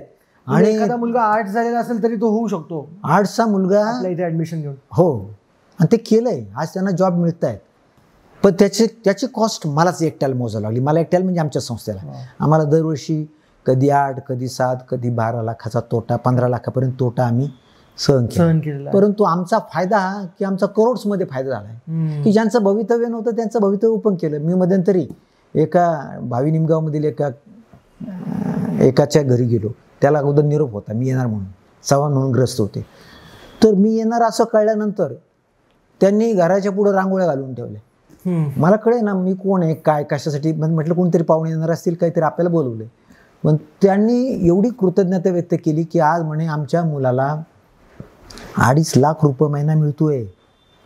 आर्ट्सच्या पोरांना काय होतं, आम्ही तुमचा सल्ला घ्यायला आलो तर तुम्ही सांगितलं की इथं प्रवेश घे, त्याचं कल्याण होईल. आम्ही प्रवेश घेतला, जॉब झाला. नंतर त्यांनी MCA केलं, झालं पुढं सगळं त्याचं हे छान झालं. आज सगळं आमचं कुटुंब, घरदार, गाड्या, सगळं काही छान झालं. बंगला झाला, त्याचा पुण्यात फ्लॅटही झाला. म्हणजे हा जो आनंद आहे बरोबर, तो डोळ्यात पाणी आलं. इतका आनंद झाला. कारण मी पण एज्युकेशन मध्येच काम करतो. I can feel that sir. हा एक वेगळा आनंद, ब्युटी ऑफ हे इंडस्ट्री आहे. आपलं लाईफ ही जी आपण एवढा त्याग केला, टर्न करून आलो. मग इथं काय केलं तर ही माझी प्रॉपर्टी, हे मी मिळवलं. मग हे स्किल डेव्हलपमेंट किंवा स्किल इंडिया आणि स्किल बेसच सगळं आहे आजकाल. तर आपण त्याच्या रिलेटेड पण काही करतो का आपल्या इन्स्टिट्यूट? हो आहे. 5वी पासून आम्ही कॉम्प्युटरचे बेसिक कॉम्प्युटरचं शिक्षण देतोच. 5वी पासून देतो. आणि 9वी 10वी पासून विविध अन्नपदार्थ बनवण्याचं शिक्षण किंवा मिनी इंजिनिअरिंग, क्रॉप सायन्स, हे सगळं शिक्षण आपण 9वी 10वी पासून. मिनी इंजिनिअरिंग म्हणजे हे 9वीच्या मुलाला असतं का मिनी इंजिनिअरिंग? ते नाही, IBTचे कोर्सेस जे आहेत तर ते तुम्हाला त्याची परवानगी मिळू शकते. तर या स्वरूपाचं आम्ही कोर्सेस सुरू केलेत. आणि माझी इच्छा आहे की मला 5th पासून सुरू करायचं आहे. शासनाची परवानगी नसली तर अनऑफिशियल मी सुरू करणार. असं काही गोष्ट नाही की प्रत्येक गोष्टीला तुम्ही हे करा. ज्या मुलांची इच्छा आहे त्यांना आपण ते देऊ शकतो. पालकांची मुलांची इच्छा असेल तर त्या पद्धतीनं करायचं आहे. इव्हन मला आता या वर्षीपासून माझ्या मनामध्ये आहे, माझ्या पत्नीशी पण मी बोललोय की बऱ्याच मुलींची विशेषतः अडचण, पण मुलांची पण तेवढीच आहे. शेवटी माणसं अन्न, वस्त्र, निवारा, अन्न तयार करता आलं पाहिजे. मुलींना स्वयंपाक करता येत नाही, मोठी पंचायत आहे. मग हे अन्न तयार करायचं मुलांना आणि मुलींना. हे शाळेत असताना 10वी पर्यंतच 8वी पर्यंतच काय याचं शिक्षण देऊ नये? तुम्हाला तुमचं चरितार्थ पोट तर चालवता आलं पाहिजे ना. सगळं काय बाहेरचं फूड कसं आहे, काय आहे, सगळं माहिती मी वेगळं काही सांगायची गरज नाही. तर या स्वरूपाचं शिक्षण द्यावं असा माझा मानस आहे. पाहू आता कसा मला या मुद्द्यावर सपोर्ट मिळतो का माझी टिंगल होते ते मला माहिती नाही. चांगली आयडिया. आणि तुम्ही जे म्हणालात ना सर, हे संस्कारांबद्दल तुम्ही सांगितलं, कोर व्हॅल्यूज तुम्ही सांगितलं, तर हे कुठेतरी मला कनेक्ट झालं. 2 वर्षाखाली शेवगावच्या तुमच्या स्कूलवरती मी आलो होतो. हो हो. एक इव्हेंट होता आणि खूप पॅक स्केड्यूलमधून पुण्यातनं ओव्हरनाईट ड्राईव्ह करून आलो होतो. मी तुम्हाला आता माझं एक अँगल सांगतो. पहिल्यांदा तर मी नर्वस होतो. मला वाटलं यार लहान मुलांना मी काय बोलू. कारण मी कॉर्पोरेट्समध्ये जास्ती जातो आणि जास्ती वर्किंग प्रोफेशनल्सला बोलतो. मला असं वाटलं यार त्या मुलांना समजेल तरी का मी काय बोलतोय. आणि मग थोडासा कुठेतरी नर्वसनेस होता. पण मग तो प्रोग्राम जसा सुरू झाला, मी माझं भाषण सुरू केलं. Sir, you will not believe, पहिल्या 5-10 मिनिटातच असं वाटलं की ही मुलं वेगळी आहेत. मी काय एक्झॅगरेट करून नाही बोलत आहे कॅमेरासमोर, पण माझ्याकडे अजूनही ते पिक्चर्स आहेत, अजूनही व्हिडिओ क्लिप्स आहेत. मी तुम्हाला ते पाठवतो, कारण तेव्हा आपली भेट झाली नव्हती. तर ते मुलं मला डिफरंट वाटले. मला आधी काय वाटलं की हे मुलं बघतील का, ऐकतील का, त्यांना समजेल का. पण ज्यावेळेस मी त्यांना काही इन्स्ट्रक्शन दिल्या आणि छोटीशी एक फन ॲक्टिव्हिटी घेतली होती, मला आठवत आहे, आणि बघत होतो मी की मुलं कसे रिस्पॉन्ड करतात. कारण उदाहरण द्यायचं काय एवढ्या लहान मुलांना. पण उदाहरणं वगैरे सगळे दिले आणि त्याच्यानंतर ज्यावेळेस तो प्रोग्राम संपला आणि मी वापस जात होतो, तर कुठेतरी एक सॅटिस्फॅक्शन लेवल होतं की मुलं खरंच हुशार झालेत. आणि एक चांगलं एक्झाम्पल जाताना घेऊन गेलो. मला तेवढी काही आयडिया नव्हती आपल्या संस्थेबद्दल त्यावेळेस, पण एक चांगलं एक मनामध्ये एक इम्प्रेशन घेऊन गेलो. आणि ते आत्ता कुठेतरी मला या पॉडकास्टमध्ये कनेक्ट होतं आहे की त्याच्या मागची जी पूर्ण मेहनत आहे, त्याच्या मागचा जो प्रवास आहे, कदाचित ते त्याचं रिफ्लेक्शन आहे जे ते मुलं तसे आपल्याला दिसत आहेत. अजून काय उपक्रम स्किल बेस्ड आपण करतो? स्किल बेस्डचा आम्ही एक महत्त्वाचा विषय केलेला आहे की माझं एक सातत्यानं आग्रह आहे आणि माझं नंतर उद्याच्या काळाचं माझं मिशन आणि व्हिजन हे आहे की education and industry should walk together, should live together, should experience together. बऱ्याचदा प्रॅक्टिकल नॉलेज आणि थेरॉटिकल याच्यामध्ये प्रचंड फरक असतो. आणि डिग्री घेऊन बाहेर पडलेला मुलगा त्याला ॲक्च्युअल इम्प्लिमेंटेशनसाठी बरंच काही जड जातं. आता मला हे जाणवलं विशेषतः कॉम्प्युटरच्या क्षेत्रामध्ये. आमच्याकडं BCA, MCA, BCS, MCS, तर यासाठी 800 मुलं आहेत, 800 विद्यार्थी आहेत. मग मी एक विचार केला की यांना शिकवणारे जे फॅकल्टी आहेत, तर यांचं नॉलेज हे जुनं होत चाललेलं आहे. मग आता हे लेटेस्ट यांची कनेक्टिव्हिटी राहण्यासाठी काय केलं पाहिजे. मग मी पुणे विद्यापीठाच्या प्रोव्हिसीशी चर्चा केली. तर ते म्हणे तुमच्या पद्धतीनं तुम्ही काय करायचं ते करू शकता. आम्ही साधा प्रयोग केला की शनिवार रविवार IT सेक्टरच्या बऱ्याच लोकांना सुट्टी असते आणि दे कॅन अफोर्ड टाईम. मग मोठमोठ्या पदावर काम करणारे किंवा ॲक्च्युली तिथं फंक्शनिंग करणारे, तर या लोकांशी आम्ही कॉन्टॅक्ट केला आणि त्यांना सांगितलं की तुम्ही तुमचा शनिवार रविवारचा उपयोग आमच्या कॉलेजसाठी, आमच्या मुलांना लेटेस्ट काय काय आलेलं आहे या सब्जेक्टमध्ये ते शिकवण्यासाठी करायचा. तर त्यांनी ते ॲग्री केलं. आणि मुलांना विशेष म्हणजे मुलं तर शिकलीच, पण आमचे प्राध्यापक पण शिकले. प्राध्यापक शिकून त्यांना 5 वर्ष झाले, 7 वर्ष आले, कुणाला 10 वर्ष आले, कुणाला 4 वर्ष. नवीन काय टेक्निक्स येत आहेत, नवीन काय कुठं चाललेलं आहे, IT सेक्टरमध्ये रोज नवीन येत जातं. तर मग हे संडे कॉलेज ही मी कल्पना मांडली. संडे कॉलेज आणि गेल्या 3 वर्षापासून हे संडे कॉलेज आमच्या शेवगावला चालू आहे. दर रविवारी कॉलेज भरतं आणि सुट्टी आम्ही दर गुरुवारी देऊन टाकतो. चांगले IT सेक्टरमधले चांगल्या कंपन्यांचे नामवंत लोक येतात आणि IT फील्डमध्ये काय काय चाललेलं आहे तर ते सगळं टेक्निक्स मुलांना आणि प्राध्यापकांना शिकवतात आणि अपडेट करतात. अच्छा. तर तो प्रयोग हा मला असं वाटतं व्हेरी रेअर प्रयोग आहे. कोणत्याही कॉम्प्युटर कॉलेजमध्ये हा क्वचितच प्रयोग असावा. ॲटलिस्ट तालुका लेवलवर जे काय संस्था काम करतायत तर तिथं तो नसावाच. असलं तरी कुणी रेअर काम करते. पण एक पॅशन आहे की आता त्यामुळे माझ्या मुलांचं सिलेक्शनचं प्रमाण एकदम वाढलं. त्यांना ते जगाच्या बरोबर ते धावतायत ना, काय चाललंय त्यांना माहिती आहे. मग अगदी इंटरव्ह्यू घेणारी माणसंच हे करतायत, प्रत्यक्ष त्याचं ज्ञान इम्प्लिमेंट करणारी माणसंच त्यांना तिथं दर रविवारी येऊन शिकवतायत. तर हा प्रयोग मी संडे कॉलेजचा केला आणि त्याला चांगल्या स्वरूपाचं यश मिळालेलं आहे. डेफिनेटली सर, हे तर फार इम्पॉर्टंट आहे. तुम्ही जसं म्हटलात की एज्युकेशनल इन्स्टिट्यूट आणि इंडस्ट्री शुड वॉक टुगेदर, जसं तुम्ही म्हटलं. They should walk. Very important. आणि स्किल बेस्ड एज्युकेशन असेल किंवा ट्रेडिशनल एज्युकेशन असेल, आणि खूप सुंदर तुम्ही म्हणालात की लाईफ स्किलचे पण ट्रेनिंग, जसं की ते स्वयंपाकाचं तुम्ही सांगत होता की त्यांना स्वयंपाक पण बनवता आला पाहिजे. सिमिलर लाईफ स्किलच्या काही ट्रेनिंग्स मी पाहिल्या होत्या सर. मी लेह लद्दाखला होतो मागे 1 वर्षाखाली, तर मी तिथे सोनम वांगचुक म्हणून यांना भेटलो होतो. 3 इडियट्सचे तुम्हाला माहिती आहे आमिर खान जे आहेत त्यांच्या लाईफवरती तो पिक्चर आहे जो सोनम वांगचुक. त्यांची सेकमॉल म्हणून शाळा आहे लेहमध्ये, तर त्यांनी मला ती शाळा फिरवून दाखवली. इवन तिथं सुद्धा अशाच पद्धतीचे लाईफ स्किल लोकांना, ते लहान मुलांना भाज्या कशा लावायचं ते शिकवतात, झाडं कसे लावायचे ते शिकवतात. त्यांची मुलं शाळा झाल्यानंतर माती उचलायचं काम करतात, बांधकामाचं छोटं छोटं काम करतात. त्यांनी दाखवलं की हे मुलांनी बनवलेलं आहे. इवन टाटाने पण बरंचसं तिथे फंडिंग्स मला वाटतं त्यांना दिलेलं असावं, कारण टाटा वगैरे तिथे लावलेलं होतं. सो तुम्ही जसं म्हटलात की हे लाईफ स्किल, इंडस्ट्रीच्या स्किल म्हणजे स्किल डेव्हलपमेंट आणि ट्रेडिशनल एज्युकेशन हे फार इम्पॉर्टंट आहे. जसं तुम्ही म्हटलात की स्वयंपाकाचं एक तुम्ही लाईफ स्किल म्हणालात, अजून काही अशा आयडियाज आहेत का की ज्या तुम्हाला इम्प्लिमेंट करायच्यात किंवा आपण ऑलरेडी करतोय? आमचं नगरचं जे फार्मसी कॉलेज आहे, तर त्यांनी जम्मूच्या एका प्रायव्हेट कंपनीबरोबर टायअप केलं आहे. आणि डेंटलच्या याच्यामध्ये ती काम करणारी ती कंपनी आहे. डेंटलच्या याच्यामध्ये डेंटल मेडिसिन्स आणि डेंटल इक्विपमेंट, डेंटल मेडिसिन त्याच्यावर ते काम करतात. तर त्यांना लागणारं सगळं थेरॉटिकल नॉलेज हे आमचं कॉलेज त्यांना देतं. मग प्रॅक्टिकलमध्ये नॉलेज इम्प्लिमेंट करताना काय अडचणी येतात हे कॉलेजवाल्यांना कळतात. आणि इंडस्ट्रीमध्ये जाऊन प्रत्यक्ष काय करायचं ते मुलं ते करतात. आम्ही आमचे काही प्राध्यापक देखील जे मुलं पाठवली होती ते तिथं जाऊन त्यांच्या कंपनीच्या याच्यावर ऑनरी काम करतात, नॉलेज देण्याचं काम ऑनरी करतात. पण प्रत्यक्षात हे काम कसं, म्हणजे असलेलं ज्ञान कसं वापरात आणता येतं, तर त्याचं एक उदाहरण आहे. मध्यंतरी आम्ही आमचा काही मेडिकलच्या काही फार्मसी कंपन्याशी आम्ही संपर्क साधून येत, अजून त्यात यश आलं नाही, परंतु मी त्यांना आग्रह धरला आहे की तुमचं एखादं प्रोडक्ट इथं तयार करा.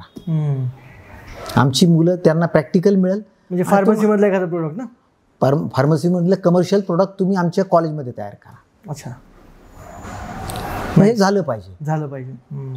तर तो प्रयोग मनामध्ये विचार आहे, अजून त्यात यश आलं नाही, परंतु मला ते करायचं आहे. तर माझं ध्येयच आहे की ज्ञान इम्प्लिमेंट करता आलं पाहिजे. ज्ञान जर इम्प्लिमेंट करता येत नसेल तर ते बोकिश नॉलेज होतं आणि त्याचा काय उपयोग होत नाही. त्यामुळे या सेक्टरमध्ये तसंही आमचं प्रयत्न आहे. हे 3 पॅरामीटर्स झाले. पण जसं लिडरशिपमध्ये तुम्ही आहात, लोकांना हँडल करतात, पीपल मॅनेजमेंट तुमचा रोजचा विषय आहे. तुम्ही इथं बघितलं असेल आणि मी बघितलं आहे, people are hired for IQ, resume बघून, त्यांचे मार्क्स बघून त्यांना हायर केलं जातं. पण people are fired for EQ, emotional question, emotional intelligence कमी असलं की लोकांना फायर केलं जातं.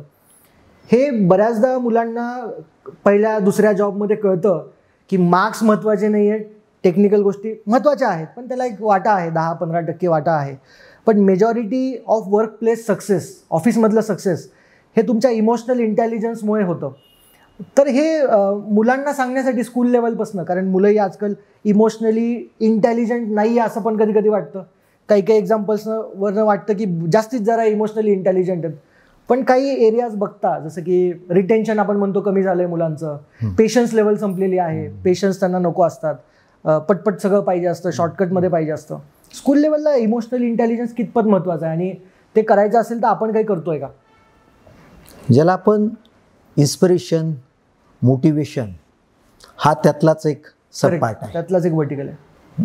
मुलं जर इन्स्पायर झाली, मोटिवेट झाली, तर ते मोटिवेट करण्याची क्षमता शिक्षकामध्ये असली पाहिजे. आपलं मध्यंतरी दिशा ट्रेनिंग घेण्याचा उद्देश देखील तोच उद्देश होता की हे मुलं हाताळायची कशी, सहकाऱ्यांशी वागायचं कसं. कारण कसं होतं की एखाद्याला जर प्रॉपरली सांगण्यात आलं ना की हे तुला जमू शकतं, ते जमतं, आणि हे अवघड आहे, तर ही फील इट इज डिफिकल्ट, आपण याच्यावर जायचं नाही. मी बऱ्याचदा आमच्या संस्थेमध्ये शिक्षकांशी बोलताना सांगत असतो की बऱ्याच मुलांचं गणित आणि इंग्रजी कच्चं का, तर त्या शिक्षकाचं कच्चं आहे म्हणून त्या विद्यार्थ्याचं कच्चं आहे, हा माझा सातत्यानं आरोप असतो. लिडरशिपचं रिफ्लेक्शन आहे ते. तुम्हाला जड जातं म्हणून तुम्ही त्याचा बाऊ करता आणि तो बाऊ तो रिफ्लेक्ट मुलांकडे होतो आणि पर्यायानं त्या मुलाचं करिअरचं वाटोळ होतं. त्यामुळे हे शिक्षकांचं जे सिलेक्शन आहे, मला असं वाटतं की शासनानं देखील आणि प्रत्येकानं की कुठतरी याच्यामध्ये पॉलिसीमध्ये ध्येय धोरणात देखील बदल केला पाहिजे. हे तुम्ही शिकलंच पाहिजे. आज काय होतंय, एकदा माणूस नोकरीला ॲटलिस्ट जो अनुदानित शाळा आहे तर एकदा तो चिटकला तो रिटायरमेंटपर्यंत तोच राहतो आणि त्याला काही करायची गरज भासत नाही. जसं ओपन लाईफमध्ये इंडस्ट्री लाईफ, तुमचं क्षेत्र माझं क्षेत्र, आपण नाही केलं तर विल नॉट सर्वाइव्ह. तुम्ही जागेवर असले तर गोठून जाल, संपून जाल, तुम्ही आपोआप गंजून संपून जाल. तसं तिथं होत नाही आणि मग तो खरं तोटा आहे. शासनाकडून देखील अशा अपेक्षा आहेत की या मुद्द्यावर अगदी पहिली त्या म्हणजे LKG पासून बालवाडीपासून हे प्रॉपर शिक्षण मुलांना शिक्षकांना दिलं पाहिजे. ते शिक्षण मुळात शिक्षकांनाच नाही तर मग आडात नाही तर पोरात कुठून येणार. पण जर दिलं तर खरोखर ते जमतं. आणि खरं सांगतो, पूर्वीचे जुने जे शिक्षक होते तर त्यांना ह्या लेवल्स कळायच्या अगदी कळायच्या. तुला हे जमतंय रे, कर. म्हणजे त्यांनी बराच समाज घडवला आहे. कारण अत्यंत पॉझिटिव्हली ते गावातच मुक्कामाला राहायचे ना, ते गावात मुक्कामाला राहायचे. त्यांना ते कळायचं त्याचे सगळे प्रॉब्लेम. एखाद्या विद्यार्थ्याकडे पाहताना त्याचं सगळं पाठीमागचं बॅकग्राऊंड काय, कुटुंबाचं बॅकग्राऊंड काय, येतो कसा, जातो कसा, खातो कसा, हे सगळं माहीत असल्यामुळं ते प्रॉपरली इमोशनली त्याच्याशी अटॅच व्हायचे आणि बरोबर त्याला ते पुश करू शकायचे. तर आजच्या काळात ते शक्य जरी नसलं तरी त्यातल्या काही पार्ट उचलून हा पार्ट इम्प्लिमेंट होणं गरजेचं आहे. आणि शासनाकडून देखील मला जाणवतं की जे ट्रेनिंगचा प्रोग्राम आहे ना, आता मध्यंतरी त्यांनी नवीन एज्युकेशन पॉलिसीवर ट्रेनिंग घेतलं. तर काही बोलू नये असं एवढंच मी म्हणू शकतो की काही बोलू नये. बरोबर आहे. त्यासोबत life coaching, emotional intelligence, soft skill याच्यावरती ट्रेनिंग असणं गरजेचं आहे. तुम्ही जसं म्हटलात की टीचर्समध्येच नाही आहे तर ते मुलांमध्ये कुठून येईल, तर सुरुवात तिथून करणं गरजेचं आहे. That is important. तुम्ही मानतात त्याला. करेक्ट. सर, आता आपले जे काही सगळे एज्युकेशनल इन्स्टिट्यूट्स आहेत हे शेवगावच्या अराउंड आहेत, अहिल्यानगरच्या अराउंड आहेत. मागच्या कित्येक वर्षापासून तुम्ही हे काम करताय. काय इम्पॅक्ट झालाय बरं तिथं? इम्पॅक्ट मोजायचा असेल तर तुम्ही कसा मोजाल किंवा काय सांगाल त्याच्याबद्दल? इम्पॅक्ट असा की आमची संस्था जी करते, आमचे शिक्षक जे करतात त्याला ते 2-4 तालुके फॉलो करतात. ते वाट पाहतात की हे काय करतात आणि हे केलं ते फॉलो करतात. आपण ऑफ कॅमेरा जे बोलत होतो मग अशी ते होतच ते. कारण काय की त्यांना सगळ्यांना एक माहिती आहे की काकड्यांना क्वालिटी आवडते, ते व्हॅल्यू जपतात आणि त्यांना नवीन नवीन गोष्टी आणणं आणि त्याचं इम्प्लिमेंट करणं हे आवडतं. तर म्हणजे तुम्हाला मी सेमी इंग्लिशचा प्रयोग सांगितला की जो 26-27 वर्षापूर्वी नगर जिल्ह्यामध्ये सेमी इंग्लिश आणणारी आमची पहिली संस्था. पण तुम्हाला सांगतो, ते पुण्यात काही ठिकाणी जाऊन आल्यानंतर 2-3 दिवस त्यांनी ट्रेनिंग घेतलं आणि आल्या त्यांचं वाक्य, पुण्याच्या शिक्षकापेक्षा तर आम्ही तर खूप चांगले शिकू शकतो. एवढा कॉन्फिडन्स त्यांचा वाटला, बिलीफ तयार झाला एकदम. हे फार सोपं आहे म्हणे. फक्त आम्हाला फार भीती वाटत होती, तुम्ही आमची भीती नष्ट केली. आणि परिणाम पाहता 26-27 वर्षानंतर आज प्रायमरीपासून प्रत्येक ठिकाणी सेमी इंग्लिश पॅटर्न स्वीकारलाच गेला. पण ते धाडस आम्ही 26-27 वर्षापूर्वी आमच्या संस्थेनं दाखवलं.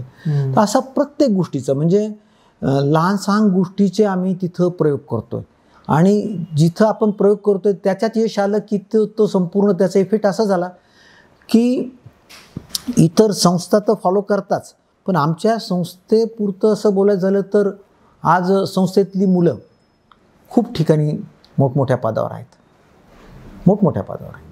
म्हणजे अगदी क्लास 1, सुपर क्लास 1, क्लास 2 आणि उत्तम शेतकरी. शेवटी काही शिक्षणातून नुसतं क्लास 1 असलं म्हणजे तो खूप चांगला झाला असं मी मानणार व्यक्ती नाही. तो उत्तम नागरिक झाला पाहिजे. तो आपल्या गावावर, आपल्या देशावर बोजा नसला पाहिजे. याच्या वागण्यामुळे लोकांना त्रास नाही झाला पाहिजे. उत्तम नागरिक जरी झाला तरी ते चांगलंच आहे आणि ते नक्कीच आमच्या परीने आम्ही ते काम करतोय. कारण ही संस्था एका शिक्षिकेची संस्था आहे, मी वारंवार सांगतोय. आणि आईनं तिथं ज्या काय कसं असतं की एक लँडमार्क असतो, काही एक आयडेंटिफिकेशन मार्क, की शेवगावची शाळा ही काकडेताईंची शाळा म्हणून अजूनही ओळखली जाते. तिथं येणाऱ्या प्रत्येक मुख्याध्यापकाला वाटतं की नाही याची ग्लोरी आपण मेंटेन केली पाहिजे, ॲटलिस्ट घसरता कामा नये. तर हे प्रत्येकाला मी सांगतो आणि त्याप्रमाणे तो इफेक्ट नक्कीच तो कॅरी फॉरवर्ड झालेला आहे. असे काही नोटेबल पोझिशनवरती असतीलच तुमचे मुलं, जसं तुम्ही म्हणलात क्लास 1 वगैरे. काही उदाहरणं आठवतात का सर तुम्हाला की जे आपल्या शाळेतून आलेत आणि आता आज एक मोठ्या लेवलला आहेत? कुठले ॲल्युमिनाय? आमच्या वसतिगृहाचा एक विद्यार्थी अक्षरशः त्यांचं वडिलांच्या जीवनावर त्यांनी काव्यसुद्धा लिहिलं होतं, कॉम्रेड मी आलो आहे. तर ही व्यक्ती वसतिगृहात राहून 2 वेळेला जेवणाची मारामार असणारी व्यक्ती वसतिगृहात राहून शिक्षण घेतलं, मोठी झाली, शिक्षक झाली. शिक्षक झाल्यानंतर त्यांनी कॉम्पिटिटिव्ह एक्झाम दिली, गट शिक्षणाधिकारी झाले, जिल्हा परिषदेचे CO झाले आणि श्रीरामपूरचे आमदार झाले. अरे बापरे. लहू कानडे.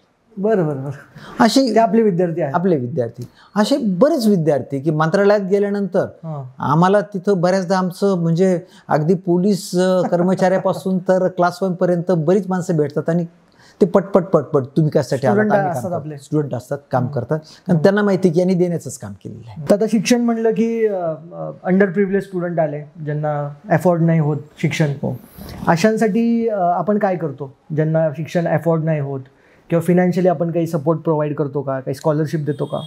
मध्यंतरी अक्षरशः म्हणजे मला एक जाणवतं की ज्याची खरोखर गरज असते ना त्याला आपल्यापर्यंत कसं अप्रोच व्हायचं हे कळत नाही, माहिती नसतं. त्याची गरज असतो तो ते पिडलेला असतो. करेक्ट.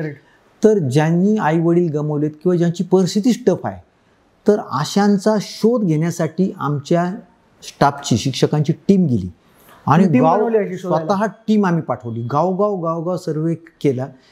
विशेषतः कोरोना काळामध्ये बऱ्याच कुटुंबाला दणका बसला, तर मग त्याही काळात केलं. पण कोरोनाच्या अगोदर देखील एक 7-8 वर्षापासून माणसं आम्ही ते आयडेंटिफाय केली घरं आणि स्वतः जाऊन त्यांच्या वर्षभराचा शिक्षणाचा खर्च आम्ही त्यांच्या घरी जाऊन प्रोव्हाइड केला. एक तर उदाहरण असं आहे की एक तालुक्यातला मुलगा की ज्याचं वडील रिक्षा चालवित होते, तर मुलगा हुशार, परंतु सोर्सेस काय, वडील रिक्षात जेवढं मिळेल तेवढं, तर त्याच्या हुशारीवर तो ओपनमध्ये MBBSला लागला. मग त्याच्या MBBSच्या शिक्षणाचा पूर्णपणे आम्ही त्याचा खर्च दिला संस्थेनं. आज तो MD होतोय आणि आता वेल सेटल होतोय. पण MDचं शिक्षण सध्या चालू आहे त्याचं. बरं. मग हे जसं आपण स्कॉलरशिप आणि फिनान्शियल एड्सचं बोलतोय, काही गव्हर्नमेंट बॉडीज सोबत काय आपण कोलॅबरेशन करतो का? ZP असेल, पंचायत असतील, यांच्यासोबत काही आपण कोलॅबरेट करून? शासनाच्या ज्या स्कीम आहेत तर त्या शासनाच्या स्कीम त्या डायरेक्ट मुलांना त्या स्कीम मिळून देण्यासाठी आमची स्वतंत्र यंत्रणा काम करतेच. शासनाचे जे आहे ते इम्प्लिमेंट करणं, एकतर ज्याच्यासाठी आहे त्याला त्याचं मिळून देणं हे आपलं कामच आहे. ते आम्ही अत्यंत उत्साहानं करतो. जेवढ्या स्कीम आहेत त्या 100% इम्प्लिमेंट करण्याचं काम करतोच. पण त्याच्या व्यतिरिक्त देखील जे शक्य आहे जिथं सपोर्ट पाहिजे तर तिथं आम्ही काम करतो. म्हणजे बऱ्याचदा अगदी त्या कुटुंबाचं त्या मुलाचं शिक्षण, कपडे लत्ते इथपर्यंत आमचा स्टाफ आमच्याही परस्पर करतो. असं काय प्रत्येक वेळेला ते मला विचारून करतात असं नाही, त्यांच्या लेवलला करतात. ते एकदा कल्चर झालं ना तर फार काही तुम्हाला प्रत्येक वेळेला ते सांगायची गरज नसते. ते आपोआप ती आमचे माणसं स्वतःहून इम्प्लिमेंट करतात. तुम्ही खूप छान सांगितलं की काही मुलं आहेत ते तुमच्यापर्यंत अप्रोच होत नसतील, त्यांना गरज आहे, पण तुमची टीम जाते आणि त्यांना शोधते. समजा आता हा पॉडकास्ट कोणीतरी यूट्यूबला बघतंय, ज्याला अप्रोच करायचं आहे, गरज आहे त्याला फिनान्शियल एडची किंवा स्कॉलरशिपची, शिक्षणाची, तर त्याने काय करावं? सगळ्यात आधी नाही, त्याने आमच्या संस्थेचं मुख्यालयाशी संपर्क, सगळ्यांना शेवगाव तालुक्यातल्या सगळ्यांना ते सगळं माहिती आहे. तर आम्ही स्वतःची मर्यादा आखून घेतली. आम्ही शेवगाव तालुक्यापुरतंच काम करतो, म्हणजे शेवटी आमच्या मर्यादा आहे. परंतु त्या मर्यादेत लावून तालुक्यातला, परिसरातला कोणताही मुलगा केवळ गरिबीमुळे आडलाय, नडलाय आणि शिक्षण थांबलंय तर ते आम्ही होऊ देत नाही. जसं जमल आम्ही स्वतःहून जिथे अप्रोच करायचा विषय असतो, फक्त त्याची शिक्षण घेण्याची जिद्द असावी. हो ना. शिक्षण घेण्याची जिद्द असली ना तर आम्ही बऱ्याचदा तसं रेग्युलरमध्ये आम्ही फीमध्ये, म्हणजे आता फीमध्ये सवलत देण्याची आम्ही त्याची फी भरून टाकतो. हे सोपं जातं, कारण मग त्याला वाटतं मी फी भरली आहे आणि कुणीतरी somebody is paying for us, तर त्याची एक वेगळी व्हॅल्यू असते. त्यामुळे आम्ही ती फीस त्याची डायरेक्ट आमची संस्था असली तरी भरतो. आणि आमच्या पुरतंच आम्ही स्वतःला बांधील नाही घेतलं तर इतर संस्थेमध्ये जरी असला तरी देखील त्याला मदत करायची भावना ठेवली आहे. कारण शेवटी ज्या त्या परिस्थितीत त्यांनी त्या संस्थेमध्ये प्रवेश घेतला असतो, परंतु म्हणून त्याची अडचण ही महत्वाची. तो कुठं शिक्षण घेतोय, दुसऱ्या शिक्षण संस्थेमध्ये जरी शिक्षण घेत असला तरी देखील आम्ही तेवढं लिमिटेड राहत नाही. तालुक्यातला असला, परिसरातला असला तर आम्ही शक्य तेवढी मदत आम्ही त्याच्या पाठीमागे करतो.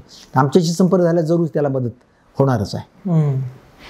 तर मुळात हे पूर्ण आपल्या कॉन्व्हर्सेशनमधून हे लक्षात येतं सर की खूप हार्डवर्क, स्ट्रगल, कमिटमेंट, वारंवार स्वतःला इनोव्हेट करत राहणे, ट्रस्टवरती राहणे, जेणेकरून लोकांचा विश्वासावरती तुमचं फार भर आहे की लोकांचा विश्वास तुटता कामा नये, चूक असेल तर एक्सेप्ट करणे, हे सगळं बघता कोणीतरी असेल ना तुमच्यासोबत, जसं की आता आपण म्हणतो की खूप जणांनी चीट केलं, त्रास दिला, आणि ते स्वाभाविक आहे. एक leader is a lonely place असं नेहमी म्हटलं जातं की leadership is a lonely place.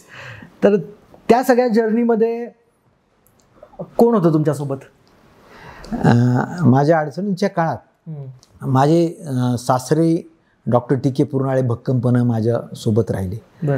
आणि नंतर गेल्या 20-25 वर्षापासून पत्नी हर्षदा काकडींची साथ मला मिळते.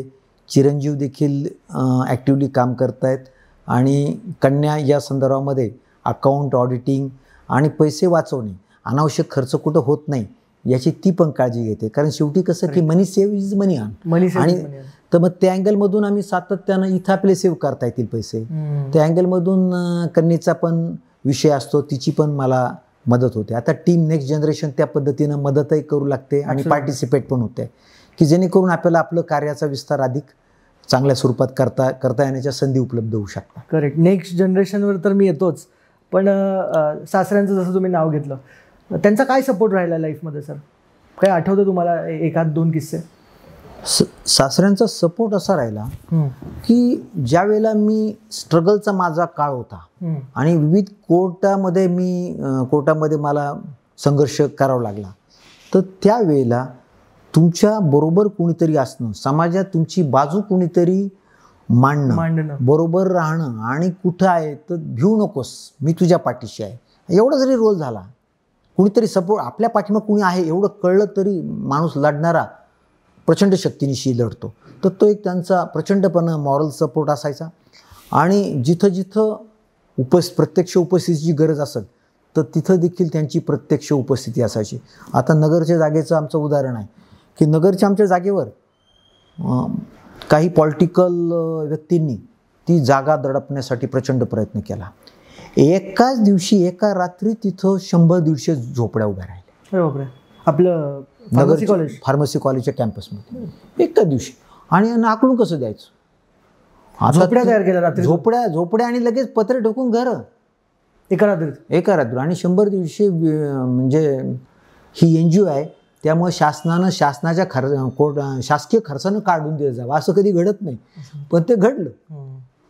करेक्ट. म्हणजे त्यावेळेला कृष्णप्रकाश नावाचे SP होते, तर ते म्हटले की this is order of the high court is illegal, हे असं करता येईल, असं कसं करता येईल? म्हटलं sir, I am not private person, I am also NGO, semi government.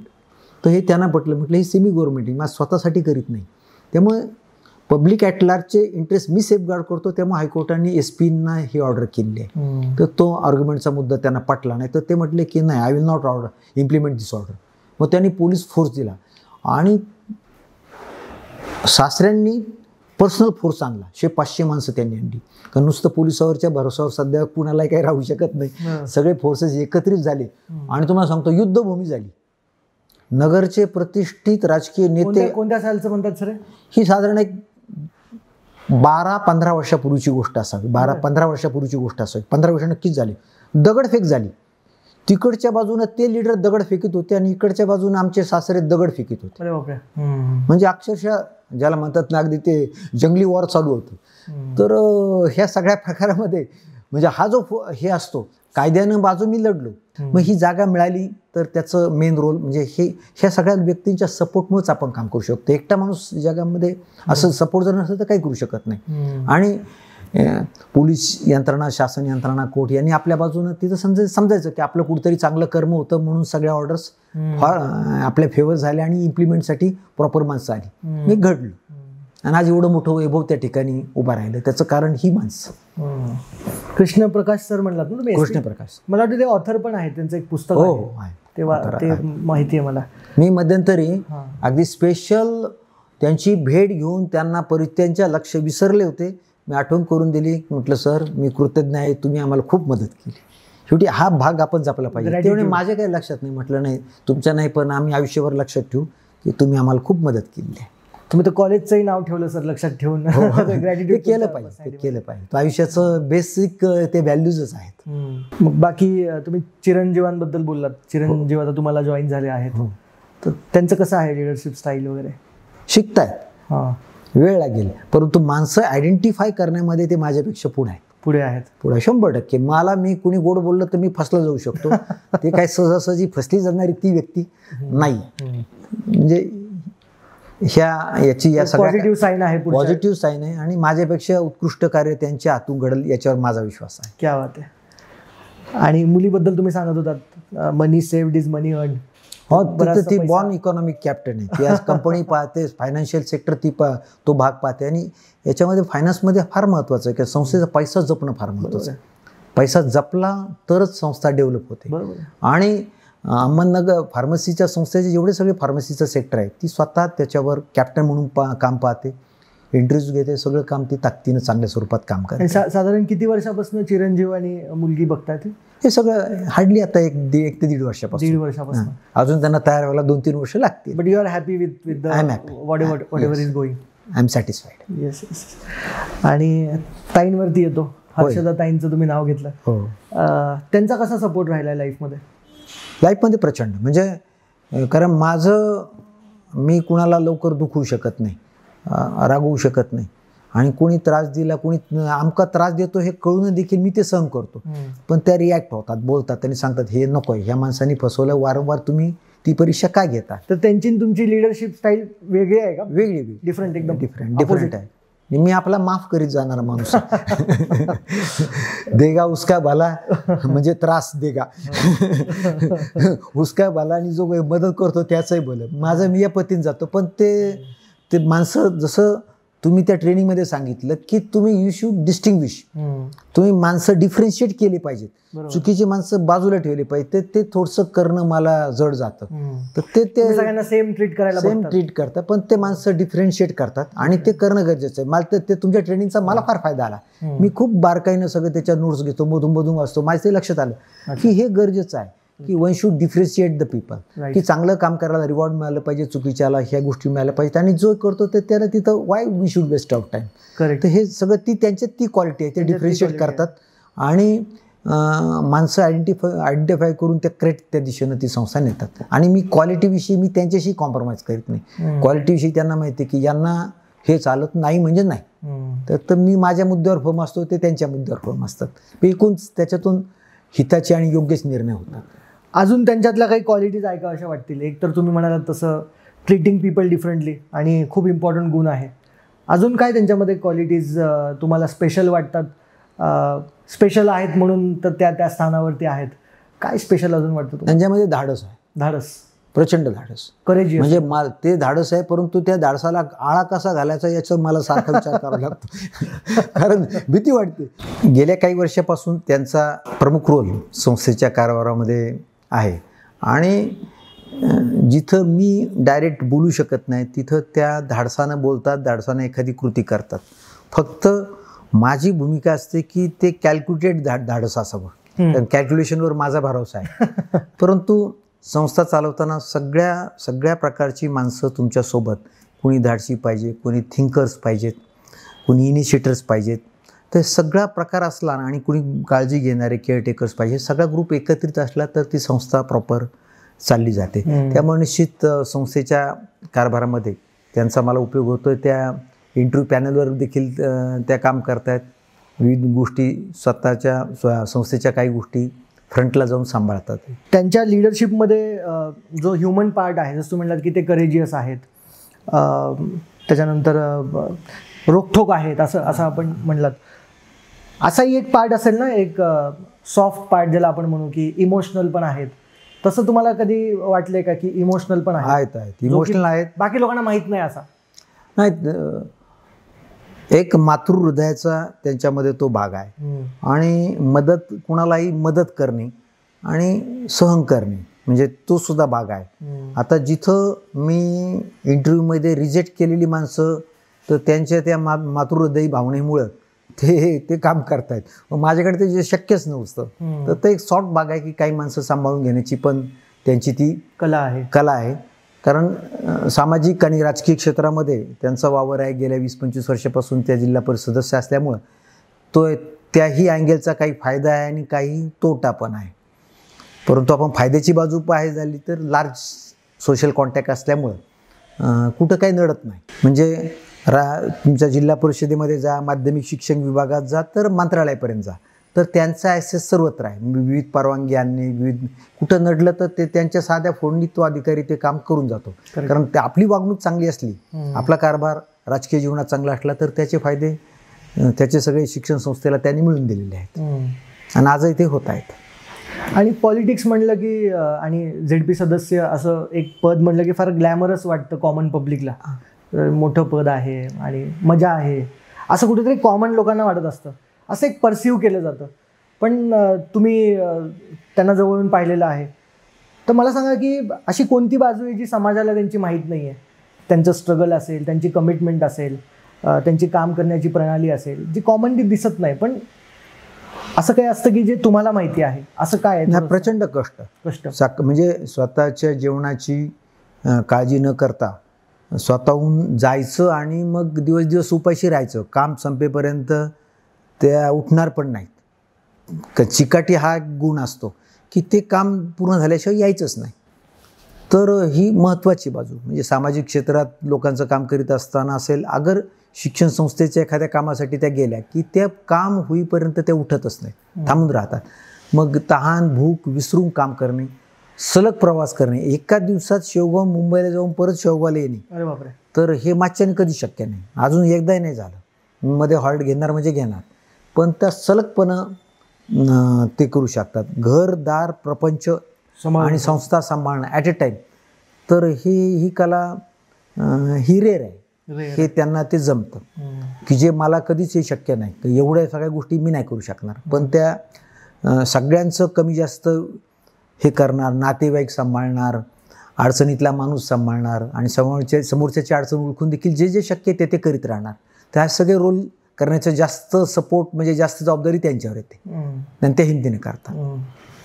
त्यांच्या लोकप्रियतेचं सगळ्यात मोठं कारण काय? त्या खूप लोकप्रिय आहेत आणि खूप चांगलं त्यांच्याबद्दल कुणालाही बोलल्यानंतर खूप चांगलं ऐकायला मिळतं.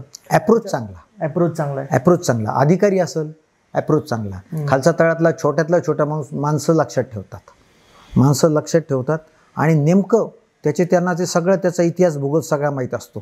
त्याच्यामुळे करेक्ट प्रश्न विचारतात आणि करेक्ट त्याचं ते आणि मदत करणे, माफ करीत जातात, काम करीत जातात. आणि त्याच्यामुळं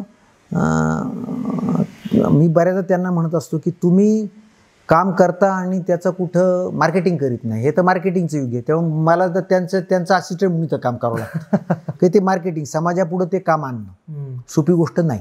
काम करा, आपलं काम करा, विसरून जायचं त्यांचा विषय आहे. परंतु मी ते काम जाणीवपूर्वक समाजापुढं मांडण्याचं देखील काम करीत असतो आणि शिक्षण संस्थेमध्ये काम करीत असताना त्यांचा सर्वत्र आम्हाला उपयोग होतोच. मग ह्या सगळ्यांबद्दल तुम्हाला फार ग्रॅटिट्यूड आहे असं तुम्ही म्हणालात. सासरे आणि अजून कोणी राहिले सर ज्यांचा फार सपोर्ट आहे तुम्हाला? आणि नाही, आमचे सहकारी शिक्षक आहेत. तर असे असंख्य छोटी छोटी माणसं आहेत की त्यांनी संस्था सांभाळली आहे, संस्थेसाठी अंगावर केसेस करून घेतल्यात, संस्थेसाठी त्रास भोगला आहे, संस्थेसाठी वैर पत्करलं, संस्थेसाठी त्यांनी घरदार बायका मुलं न पाहता संस्थेसाठी वेळ देणारी खूप माणसं आहेत. किती जणांची नावं घ्यावी. या सगळ्यांच्या त्यागावर ही संस्था आहे. माणसं काम करतात, खूप चांगली टीम आहे आणि त्यामुळेच हे शक्य झालेलं आहे. मग ह्या सगळ्या ओव्हरऑल फेजमध्ये आज आपण आता 2025 बसलोय आणि हे मागचे सगळे वर्ष बघता तुम्ही as a human being change झालात का? नक्की. कोरोना कालखंडानंतर आमच्या संस्थेनं कोरोना सेंटर अमरापूर हायस्कूलला सुरू केलं आणि त्या ठिकाणी हायस्कूलचे सगळे बेंचेस, ज्युनियर कॉलेजचे सगळे बेंचेस सगळे काढून ठेवले, शाळा रिकामी केली आणि आमच्या शिक्षकांनी आणि आम्ही रुग्णांची सेवा केली. मी तर स्वतः घरच्यांचा, मित्रांचा, नातेवाईकांचा विरोध असताना देखील कोरोना सेंटरमध्ये जाऊन पूर्ण तो कालखंड काम केलं आणि विशेष म्हणजे त्या कालखंडात मला कोरोना झाला पण नाही. मी पूर्ण सेवा केली. त्यांचं फूड आमच्या सगळ्या स्टाफने, शिक्षकांनी, संस्थेनं दिलं, राहण्याची सोय केली. फक्त मेडिसिनचं तेवढी आमची क्षमता नसल्यामुळे मेडिसिन ते आणायचे, पण हे सगळ्या सोयी आणि महत्त्वाचं म्हणजे त्यांची सेवा शुश्रूषा आम्ही केली, खूप बारकाईने केली. त्यामुळे ॲज अ ह्युमन बिईंग हे सगळं काम करीत असताना मला जाणवलं की तुम्ही मानवतावादीच असलं पाहिजे, लिबरल असलं पाहिजे. कारण कोणी कोणत्या घरी कोणत्या परिस्थितीत जन्माला घ्यावं आणि कोणतं कर्म त्याच्या वाट्याला यावं हे काही कुणाच्या हातातलं नाही. पण तुम्ही जेवढं सौम्य आणि तुमचे काही गोष्टी तुम्ही सौम्य असलं पाहिजे आणि काही तुमच्या मूल्यावर मात्र तुम्ही ठाम असलं पाहिजे. तर हे जर झालं तर माझ्यामध्ये एक चेंज मला सतत जाणवला की पूर्वी मी अत्यंत कडक होतो. आता तसं माझं हळूहळू याच्यामध्ये तो कडकपणा राहिला आणि मी सॉफ्ट होत गेलो. कारण मला ते गरजेचं पण वाटलं की त्या गोष्टी खूप कडक होऊन पण उपयोग नाही. लोकांना मोठेपणा देऊन त्यांचं कौतुक करून आणि कृतज्ञता भाव जपून जर आपण केलं तर आपल्यापेक्षा आपले सहकारी चांगलं काम करू शकतात, याच्यावर माझा विश्वास आहे. तर तुम्ही जसं म्हटलात की पहिले तुम्ही स्ट्रिक्ट होतात आणि आता तुम्ही थोडे सॉफ्ट होत म्हणजे चेंज तुमच्यामध्ये बदल झालेला आहे. ॲज अ लीडर हा चेंज होतच असतो, कारण एक्सपिरियन्सेस आपल्याला तसे येत असतात. काही एक्सपिरियन्स जे की सगळ्या लीडर्सला बघावे लागतात ते असे असतात की आपण एखाद्यावरती विश्वास ठेवतो आणि आपला विश्वासघात होत असतो. ॲज अ लीडर तुम्ही एक मला किस्सा मगाशी सांगितला, तर असं बऱ्याचदा झालंच असेल की तुम्ही काही लोकांवरती विश्वास ठेवला आणि त्यांनी तुमचा विश्वासघात करून निघून गेले, आपल्याला चीट केलं, पण तरी परत दुसऱ्यावरती विश्वास ठेवायची हिंमत ही कुठून येते आणि काय इफेक्ट होतो पुढच्या वेळेस? समजा 5 लोकांनी आपल्याला विश्वासघात केला आहे तर 6व्या वेळेस आपल्याला कसं वाटतं? आपल्या स्वतःची अंतर्प्रेरणा असते की आपल्याला जर पुढं जायचं असेल आणि आपल्या मूल्यावर, आपल्या कामावर आणि आपल्या विचारावर आणि आपण जे तत्व स्वीकारली त्याच्यावर ती बांधिलकी पक्की असेल तर आपल्याला पुढं जाण्यासाठी विश्वास ठेवावाच लागतो. फक्त सावध राहून पुढं जावं लागतं. शेवटी काम करणारी माणसंच असतात, पुढं जाणारी संस्था, पुढं नेणारी, आपले विचार पुढं नेणारी संस्था सांभाळणारी ही माणसंच असतात. आणि त्यामुळं सावध अवस्थेमध्ये राहून नाराज न होता सावध राहून आपल्याला पुढं जायचंच असल्यामुळं हे सगळं माफ करीत पुढं जायचं, पण पुढं जावं याच मताचं मी आहे. पण बऱ्याचदा असंही होत असेल ना की कुठे कुठे आपली पण चूक असते. बऱ्याचदा असं होतं आपण एखादी गोष्ट करतो आणि त्यावेळेस तुम्ही एक्सेप्ट करतात का? ते काय फिलिंग असते त्यावेळेस? 100% मी स्वतः माझ्या दिवसभराचं हे करताना मी कुठं चुकलो याचा देखील सातत्याने विचार करतो आणि त्या चुका जर झाल्या असतील तर निश्चितपणे मी त्या जाहीररित्या कबूलही करतो. मला त्याच्यात कमीपणा वाटत नाही. तर माणूस आहे आपण, तर काही ईश्वराचं म्हणजे आपण स्वतः ईश्वर नाही. आपल्या हातून चुका होणार आणि माफ केल्यानंतर आपण स्वतःलाच इतरांना माफ करतो तर मी स्वतःला देखील माफ केलं पाहिजे, स्वतःच्या चुका देखील कबूल केल्या पाहिजेत. चुका कबूल करताना माझं सतत एक भावना असते की history should not repeat again. चुका wrong should not repeat again. एकदा झालं त्याच्यापासून तुम्ही लेसन घेतला पाहिजे आणि ते जर केलं तर त्याच्यात काय फारसा फरक पडत नाही, कारण चुका होणं ही नैसर्गिक मानवी प्रक्रिया आहे. त्याच्यामुळं त्या चुका मी कबूल करतो.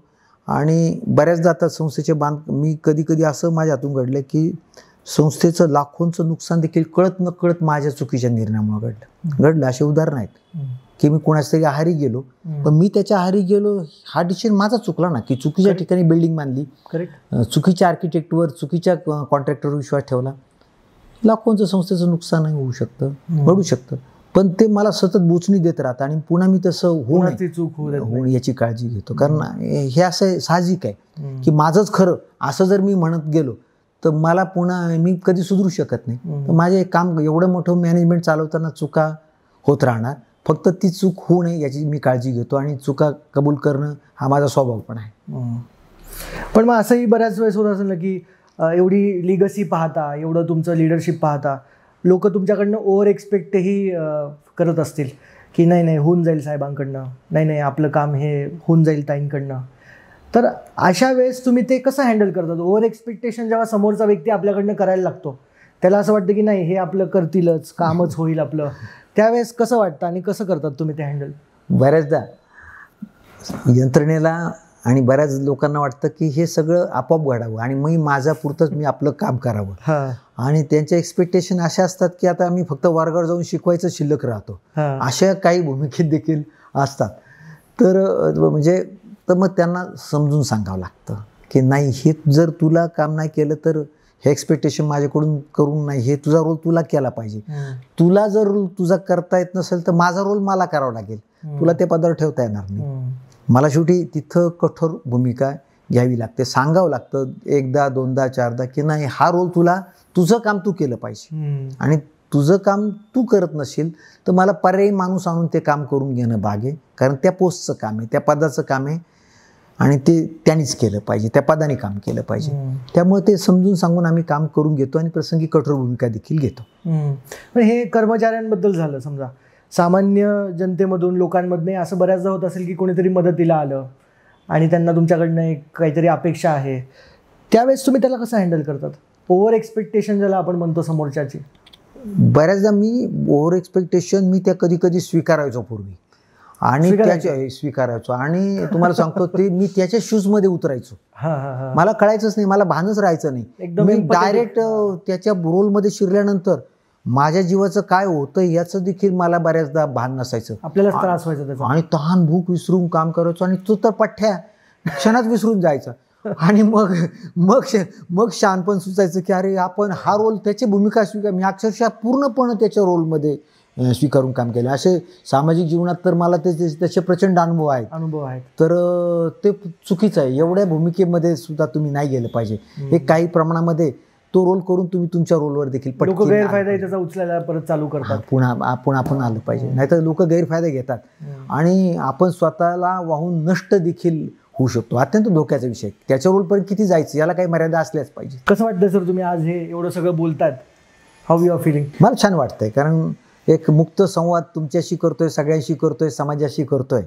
आणि हे करीत असताना मला जाणवतं की हे सगळ्या गोष्टी जी हिडन स्टोरी आहे तर ही सुद्धा थोडीशी माहिती असली पाहिजे लोकांना, कारण माहिती असल्या त्याच्यातून लोकांना ते फक्त चेअर, त्याचे पॉवर तेवढे दिसतात, पण त्याच्या पाठीमागं काय यातना भोगलेल्या आहेत आणि काय किती कष्ट घेतलेले आहेत तर याची कुणाला जाणीव नसते. संस्थेच्या संघर्षाच्या काळात आईचं सोनं देखील मला विकावं लागलं.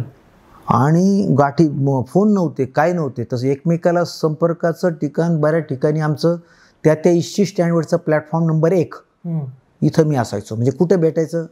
नाशिकला भेटायचं प्लॅटफॉर्म नंबर 1, पुण्याला भेटायचं प्लॅटफॉर्म नंबर 1, एवढाच मेसेज असायचा, कारण दुसरं संपर्काला साधन नसायचं. आणि वर्तमानपत्राची गादी तर प्रत्येक ठिकाणी माझ्या संघर्षाच्या काळात माझ्या कायम त्याच्याविषयी आदर वाटावा असंच वर्तमानपत्राचं मला शया मिळाली. म्हणजे ह्या ज्या बाजू आहेत की मला माहिती आहे की आईच्या कष्टाचं, नोकरीच्या पैशानं ही संस्था सांभाळली गेली आहे, निर्माण झाली, माझ्याकडे आली. त्याच्यामुळे मी भान स्वतःला सतत अलर्ट मोडमध्ये ठेवतो की बाबा हे तुझं काम जे आहे सांभाळायचं आहे, जपायचं आहे, वाढवायचं आहे आणि नंतर सुपूर्त करायचं आहे. आपण समाजासाठी त्यांच्याकडून घेतलंय आणि त्यांनाच अर्पण करायचं. इदीनं मम हे माझं नाही, मी फक्त राखणदार आहे, बिग वॉचमन. या भूमिकेमध्ये राहण्याचा माझं सातत्यानं आग्रह असतो. आणि त्याच्यामुळे तो रोल, वॉचमनचा रोल छोटा आहे की काही होऊ द्यायचं नाही, चुकीचं होऊ द्यायचं नाही. आपलं जे आहे ते ईश्वर आपल्याला आपल्या कर्माचं जे आहे ते देतो, त्याच्यात खुश पण असलं पाहिजे. प्रत्येकाला जी शेवटी स्कायज द लिमिट, किती तुम्ही मिळावं त्याला नाही, पण त्याला एक मर्यादित तुमच्या स्वतःच्या मर्यादित राहिलं तर खूप छान असतं आणि मग माणूस तृप्त राहतो, आनंदी राहतो. तसा मी खुश आहे. तर रियालिटीला समर्पित असायला पाहिजे, समर्पित पाहिजे. तुम्ही जसं म्हणलात वॉचमन आणि काम माझं सांभाळणं आहे. डेली रुटीन काय असतं तुमचं? माझं आता आजारी पडण्याच्या अगोदर माझं अत्यंत फास्ट जीवन होतं. मागच्या वर्षी दिवाळीला मी आजारी पडलो आणि मोठ्या याच्यातून वाचलो मी. तर त्या अगोदर माझं रुटीन फार फास्ट होतं. म्हणजे सकाळी 5:30 पासून दिवस सुरू व्हायचा तर रात्री 10-11पर्यंत माझा दिवस असायचा. मिनिट टू मिनिट प्रोग्राम माझा असायचा. आणि कंपनीसाठी एवढा वेळ, संस्थेसाठी एवढा वेळ, समाजासाठी एवढा वेळ, असं ते असायचं. परंतु गेल्या 4 ते 5 महिन्यापासून आजारपणातून उठल्यानंतर डॉक्टरी वैद्यकीयच्यानुसार थोडंसं मी सौम्य झालं. लिखाण सुरू केलं आहे. लिखाणाची आवड आहे. आठवणी, स्मरणपत्र, विविध माणसांविषयी लेख लिहिणं याचं मला आवडीचा छंद आहे. तो माझं मी लिहित असतो. लिखाणावरनं आठवलं ते पुस्तक तुम्ही लिहिलेलं हेच आहे का सर? हां, माझ्या वडिलांच्या जीवनावर मी, आबासाहेब आणि मी, हे पुस्तक मी लिहिलं आहे. आणि कॅमेरामध्ये दाखवा सगळ्यांना. हां, वडिलांच्या जीवनावर 2 वर्षापूर्वी मी आबासाहेब आणि मी हे पुस्तक लिहिलं आहे. साहित्य परिषदेचे तत्कालीन अध्यक्ष डॉक्टर श्रीपाल सबनीस यांच्या हस्ते या पुस्तकाचं प्रकाशन पुण्यामध्ये झालं. आणि त्यावेळेसच्या नगर जिल्ह्यातल्या चळवळीचा इतिहास आणि शिक्षण क्षेत्राचा इतिहास, वडिलांचा इतिहास, कळत नकळत वडिलांचे आणि माझं आलेले संबंध आणि त्या आमच्या दोघांचा आयुष्याचा सहप्रवास याच्याविषयीचं हे मी पुस्तक लिहिलं आहे. आणि आता हे कधी फिनिश केलं हे 3 वर्षापूर्वी पुस्तक लिहिलेलं आहे. 3 वर्षापूर्वी प्रकाशित झालेलं आहे. 3 वर्षापूर्वी प्रकाशित झालेलं आहे. आणि ह्याच्यामध्ये तुमच्या आणि वडिलांच्या आठवणी, माझ्या आणि वडिलांच्या आठवणी आणि अधिक वडिलांचा संपूर्ण काळ की ज्याच्यामध्ये जो हिडन आहे की 1945 ते 1978चं समाज जीवन ते पण आलेलं आहे. म्हणजे रयत शिक्षण संस्थेला कशी वडील आणि त्यांच्या सहकार्याने मदत केली. कारण कर्मवीर भाऊराव पाटलांचा विचाराची छाप देखील आमच्या सगळ्या कुटुंबावर, आमच्या याच्यावर आहे की त्या शिक्षण संस्थेला आम्ही पैसे गोळा करून मदत केली. तर आमच्या सगळ्या वसतिगृहांची नावं देखील संत गाडगे महाराज. म्हणजे गाडगे महाराज म्हटलं की एक संत मालिकेतील निर्मोही संत असंच त्यांचं वर्णन करता येईल. 14च्या 14 वसतिगृहांना गाडगेबाबांचं नाव त्यांनी का दिलं, तर हे विचार करण्याजोगतीच गोष्ट आहे. तर हे सगळा इतिहास त्या पुस्तकामध्ये आलेला आहे. आणि वडिलांनी ज्या कारणासाठी आपलं आयुष्य वेचलं ते म्हणजे शिक्षण, शेतकऱ्यांना जिऱ्यात शेतीला पाणी देणं हे त्यांचं मिशन होतं. आणि त्या मिशनसाठी त्यांनी काय केलं आणि तो संघर्ष कसा यशस्वी मी केला पुढच्या काळात, पुढच्या पिढीने केला. मी म्हणजे माझ्यासह हजारो कार्यकर्ते आहेत, मी एकटा नाही, माझ्यासोबत हजारो कार्यकर्ते. ते नसते तर मी काय करू शकलो नसतो. तर अशा सगळ्यांनी मिळून तो लढा पुढं कसा नेला आणि ज्या क्षेत्राचा कुठं शासकीय प्रकल्पामध्ये ज्या गावाचा संबंध नव्हता अशी नावं इन्क्लूड करून 17 दुष्काळी गावांना पाणी कसं आणलं त्याच्यावरचं हे पुस्तक आहे, पाणी संघर्ष. तर त्याच्यावर जवळपास 30-32 व्हिडिओ आहेत. QR कोडच्या माध्यमातून त्याच्यात ते मी केलं आहे. त्याचं पुस्तकाचं प्रकाशन बाकी आहे. आणि सध्या व्हिडिओज म्हणजे कसं आहे, एक्सप्लेनेटरी व्हिडिओज आहेत का ते त्याच्यामध्ये? जे घडले तेच आहेत. अच्छा, ॲक्च्युअल व्हिडिओज टाकले? ॲक्च्युअल व्हिडिओ, बरोबर, ॲक्च्युअल व्हिडिओ, ओरिजिनल इतिहास. त्याच्यामध्ये खोटं मला काही आवडतच नाही, काही गरज नाही ना. जे आहे ते मांडले,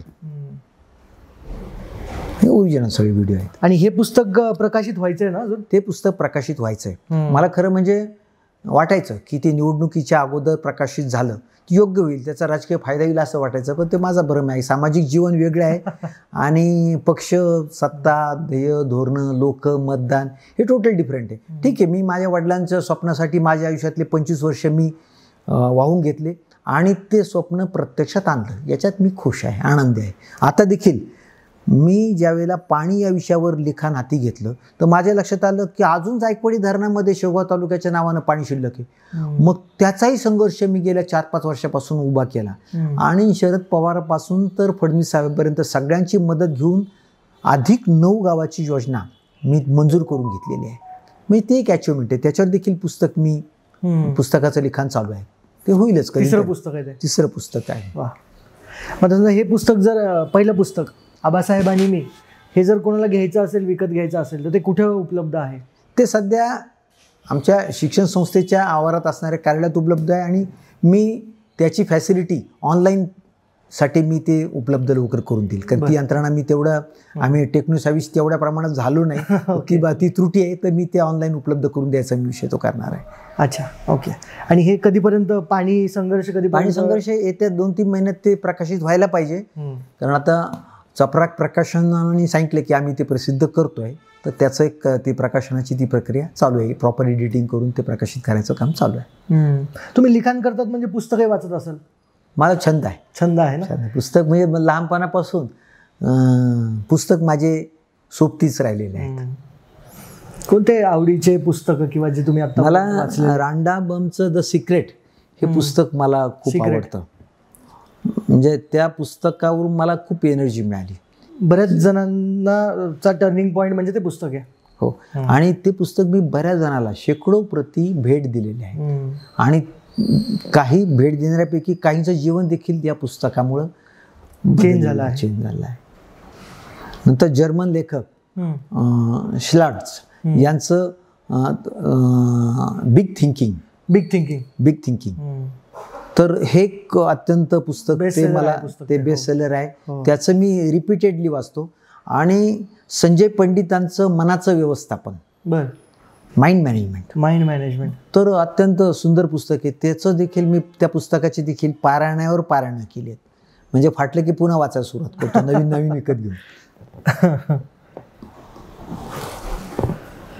कोणत्या लोकांनी तुमच्या लाईफमध्ये इन्फ्लुएन्स केला आहे किंवा आज तुम्हाला असे इन्फ्लुएन्सर काही लोकांची नावं घ्यायची असतील, प्रभाव ज्याला आपण म्हणतो, त्यांना बघितलं की, त्यांना बोललं की, त्यांना भेटलं की, किंवा आपण त्यांना भेटू शकलो नाही, पण असे कुठले लोक आहेत जे तुमच्या लाईफमध्ये इन्फ्लुएन्सर राहिलेले आहेत? प्रामुख्याने माझ्या मातोश्री निर्मलाताई हे यांचा इन्फ्लुएन्स माझ्या याच्यावर कायम राहिलेला आहे. वडिलांचा इन्फ्लुएन्स राहिलेला आहे.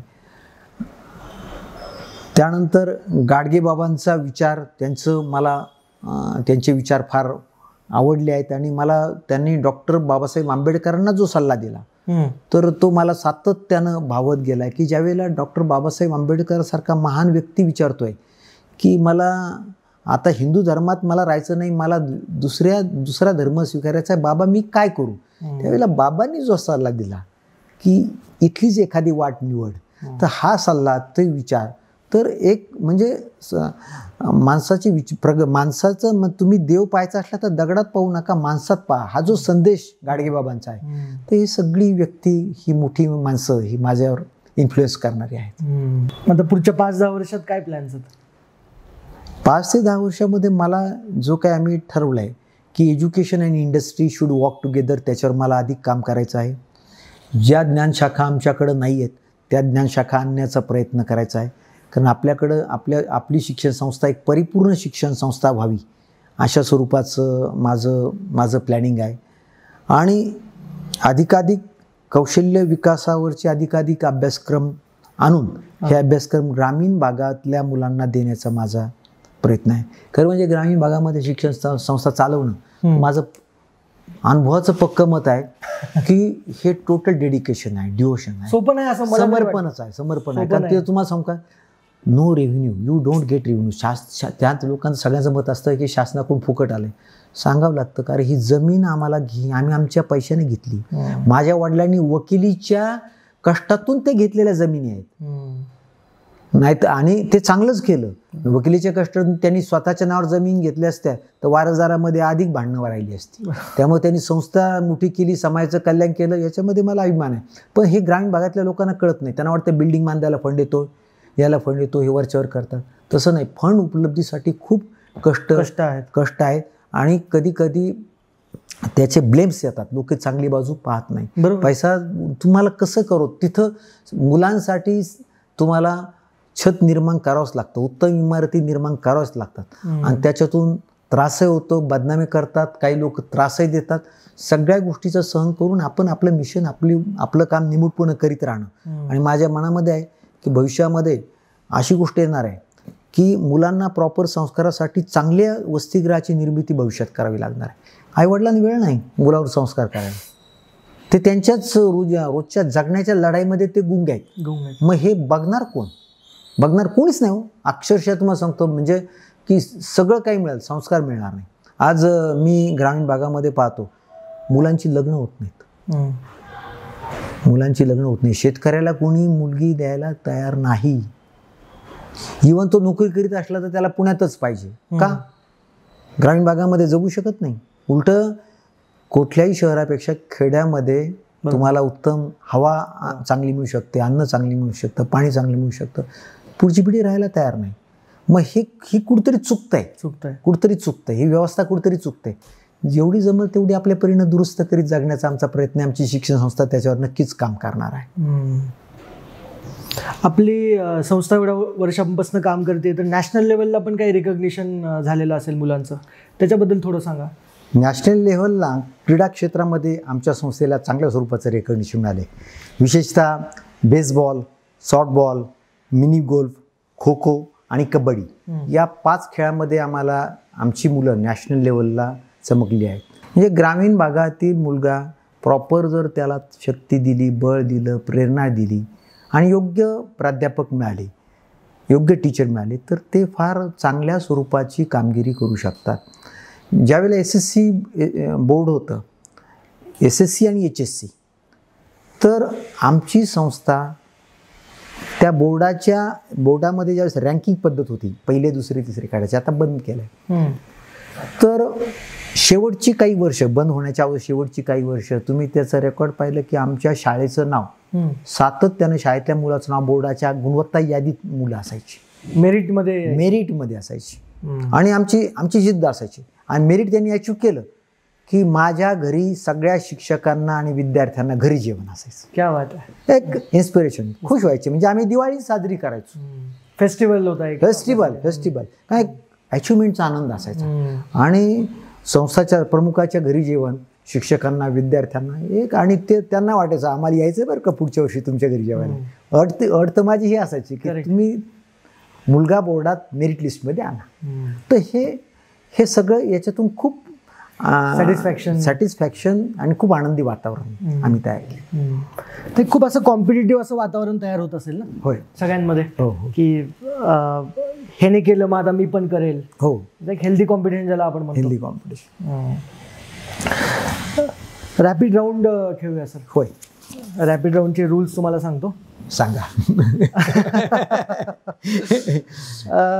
प्रश्न विचारेल मी, त्याचे 2 ऑप्शन तुमच्याकडे असतील. स्पॉन्टेनियसली तुम्हाला जास्त वेळ न घेता दोन्हीपैकी एक ऑप्शन निवडायचा आहे. आणि शॉर्टमध्ये तुम्ही सांगू शकतात की तो ऑप्शन तुम्ही का निवडलाय. चालेल? बरं. म्हणजे कॉज पण द्यायचं. हां, सांगू शकता तुम्ही. वाटलं तुम्हाला तर तुम्ही सांगू शकता, पण सांगितलं तर चांगलं राहील. ओके. येस. पहिला प्रश्न, प्रायव्हेट स्कूल का गव्हर्नमेंट स्कूल, कोणते मुलं जास्त पुढे जातात असं तुम्हाला वाटतं? Government school. आणि का शॉर्टमध्ये? गव्हर्नमेंट स्कूलमध्ये माझं स्वतःचं शिक्षण जिल्हा परिषदेच्या शाळेमध्ये झालं. तर तुम्हाला हेच जिवंत उदाहरण आहे की गव्हर्नमेंट स्कूलमधला मुलगा आज इथपर्यंत पोहोचला आहे. प्रायव्हेट स्कूल कमी नाही, परंतु गव्हर्नमेंट स्कूल डिव्होटेड जर त्याच्यामध्ये शिक्षकांचा जर भरणा असला, प्रॉपर गुणवत्तेचे शिक्षक आले तर खूप काही ते काम करतात, डिव्होटेडली करतात. त्यामुळे गव्हर्नमेंट स्कूलवर माझा भरोसा आहे. मी स्वतः प्रायव्हेट स्कूल चालवित असून. ज्यावेळेस तुम्ही कॉलेज किंवा शाळेमध्ये जातात, कुठे जास्त पॉवरफुल वाटतं? क्लासरूममध्ये गेल्यानंतर वाटतं का ॲडमिनिस्ट्रेशन ऑफिसमध्ये? क्लासरूममध्ये गेल्यानंतर. क्लासरूममध्ये. कशामुळे? क्लासरूममध्ये गेल्यानंतर प्रत्यक्ष ज्याच्यासाठी हे सगळं व्यवस्था निर्माण केलेली आहे ती व्यवस्था कशा प्रकारे चालली. मी क्लासरूमच्या बाहेर उभा राहून जरी 5 मिनिटं उभं राहिलं तरी देखील तुम्हाला फील येतो की नेमकं काय इथं चालू आहे. आणि तो फील महत्त्वाचा. वर्गात जर 5 मिनिटं जर बसलो तर एक्झॅक्ट कळतं की नेमकं कशा स्वरूपाचं शिकवलं जात आहे. त्यामुळे ॲडमिनिस्ट्रेशन आहेच, परंतु क्रमांक मी इथंच देईल की क्लासरूम. बरं. पुढचा प्रश्न, जेवढं संस्था तुम्ही चालवतात प्रत्येक संस्थेमध्ये एक प्रिन्सिपल असतात. तर प्रिन्सिपल, स्ट्रिक्ट प्रिन्सिपल तुम्हाला आवडतात का फ्रेंडली असलेले प्रिन्सिपल आवडतात? आणि तुमची स्टाईल कोणती? त्याला लागून प्रश्न आहे. मला फ्रेंडली प्रिन्सिपल आवडतात. बरं. स्ट्रिक्ट प्रिन्सिपल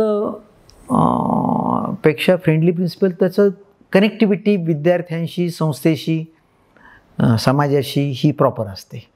आणि केवळ स्ट्रिक्टपणा ठेवून होत नाही, थोडंसं बॅलन्स धरून बरोबर चाललं. फ्रेंडली म्हणजे बॅलन्स बरोबर ठेवणे. तर तो बॅलन्स असला की तो हार्मनी सगळ्यांसाठी उपयुक्त. तेव्हा मला फ्रेंडली स्वभावाचे प्रिन्सिपल्स आवडतात. आणि तुमची स्टाईल कोणती आहे? पण मला आवडतात फ्रेंडली, परंतु मी आहे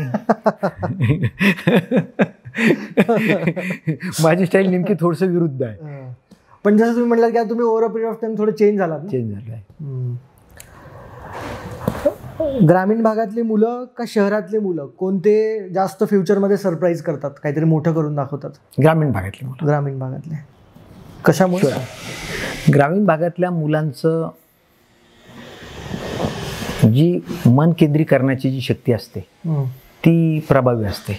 आणि एकदा लक्षात आणून दिलं की ते डिव्होटेड राहतात. आणि कधी कधी मला जाणवतं की ज्या ग्रामीण भागामध्ये दुष्काळ आहे, प्रतिकूलता आहे, तिथले तर मुलं जास्त जोरात चालतात. ऑप्शन नसतं ना जगण्यासाठी. बरोबर आहे. तर मग ती माणसं जास्त स्ट्रगल करतात, ती मुलं जास्त स्ट्रगल करतात, पुढं जातात. आणि अजूनही मूल्य बऱ्यापैकी टिकून आहेत, संस्कार बऱ्यापैकी टिकून आहेत, ते ग्रामीण भागामध्येच आहेत. तर त्याच्यामुळे ग्रामीण भागातली मुलं तुम्ही बघा, IAS, MPSC UPSC पास होणार, त्याच्यामध्ये ग्रामीण भागातील मुलांचं प्रमाण देखील तुम्हाला मोठ्या प्रमाणावर दिसणार. बरोबर. एक विषय जर तुम्हाला उद्या शिकवायचा आहे शाळेमध्ये जाऊन, तर तुम्ही कोणता विषय निवडाल? इंग्रजी. इंग्रजी. ठीक आहे. पुढचा प्रश्न, डिजिटल लर्निंग जे पॅनल्स तुम्ही लावलेत ते आवडतं का ते खडू आणि पूर्वीचा काळा फळा? मला खडू फळा आवडेल. खडू तुमच्या आठवणी त्याच्यामध्ये असते. एक मराठी पुस्तक जे तुम्ही प्रत्येक स्टुडंटला वाचण्याचा एक संदेश द्याल की हे पुस्तक तुम्ही वाचाच? The secret. The secrets. तुम्ही जर आता ह्या शिक्षण संस्थेमध्ये अध्यक्ष किंवा प्रेसिडेंट नसतात तर मग कोण असतात? म्हणजे तुम्ही इथे नसतात तर मग कुठे असतात, काय वाटतं? मी इथं नसतो तर कलेक्टर कमिशनर म्हणून रिटायर एक तर झालो असतो, नाहीतर हायकोर्ट जज म्हणून रिटायर झालो असतो. आपल्या शाळेतले कॉलेजमधले जे विद्यार्थी आहेत, तुम्हाला काय वाटतं की त्यांचं इम्प्रेशन तुमच्याबद्दलचं कसं असेल? ते काय म्हणून विचार करत असतील तुमच्याबद्दल? 1-2 शब्दात सांगायचं असेल तर? त्यांना बरेचदा कुतूहल वाटतं. ते शाळेच्या परिसरातून जाताना एकमेकाकडे बोट करीत ते मला दाखवतात. ज्यावेळेला ऑकेजनली मी शाळेत जाण्याचा प्रसंग येतो तर नक्कीच त्यांना माझ्याबद्दल कुतूहल वाटतं. पूर्ण दिवसातला सगळ्यात आवडीचा वेळ कोणता आहे? अर्ली मॉर्निंग का late night? Early morning. Early morning. कशामुळे?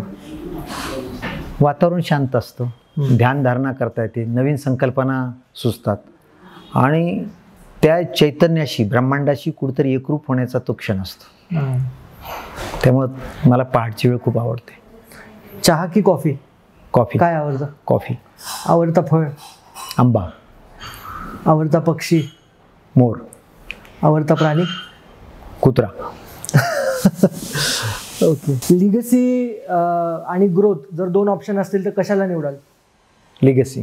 लिगसी. एज्युकेशन का पॉलिटिक्स? सगळ्यात टफ काय? पॉलिटिक्स. पॉलिटिक्स. कशामुळे? अनसर्टन्टी, अविश्वास आणि अनकॅल्क्युलेशन्स, अनप्रिडिक्शन्स. इथं प्रिडिक्शन करता येतं, कॅल्क्युलेशन करता येतात, तिथं ते काही नाही. सर कसं वाटलं रॅपिड राऊंड? रॅपिड राऊंड प्रश्नाचे उत्तर देताना सुंदर. काय फील होत होतं? तक्षणी तुम्ही म्हणजे अलर्ट मोडमध्ये राहून तुम्हाला झटपट निर्णय द्यायचे असतात. की मी माझं प्रत्येक गोष्टीचं मी उत्तर द्यायला सातत्यानं वेळ घेण्याची माझी पद्धत आहे. तर इथं काही स्कोपच नव्हता, झटपट उत्तर देणं. राईट.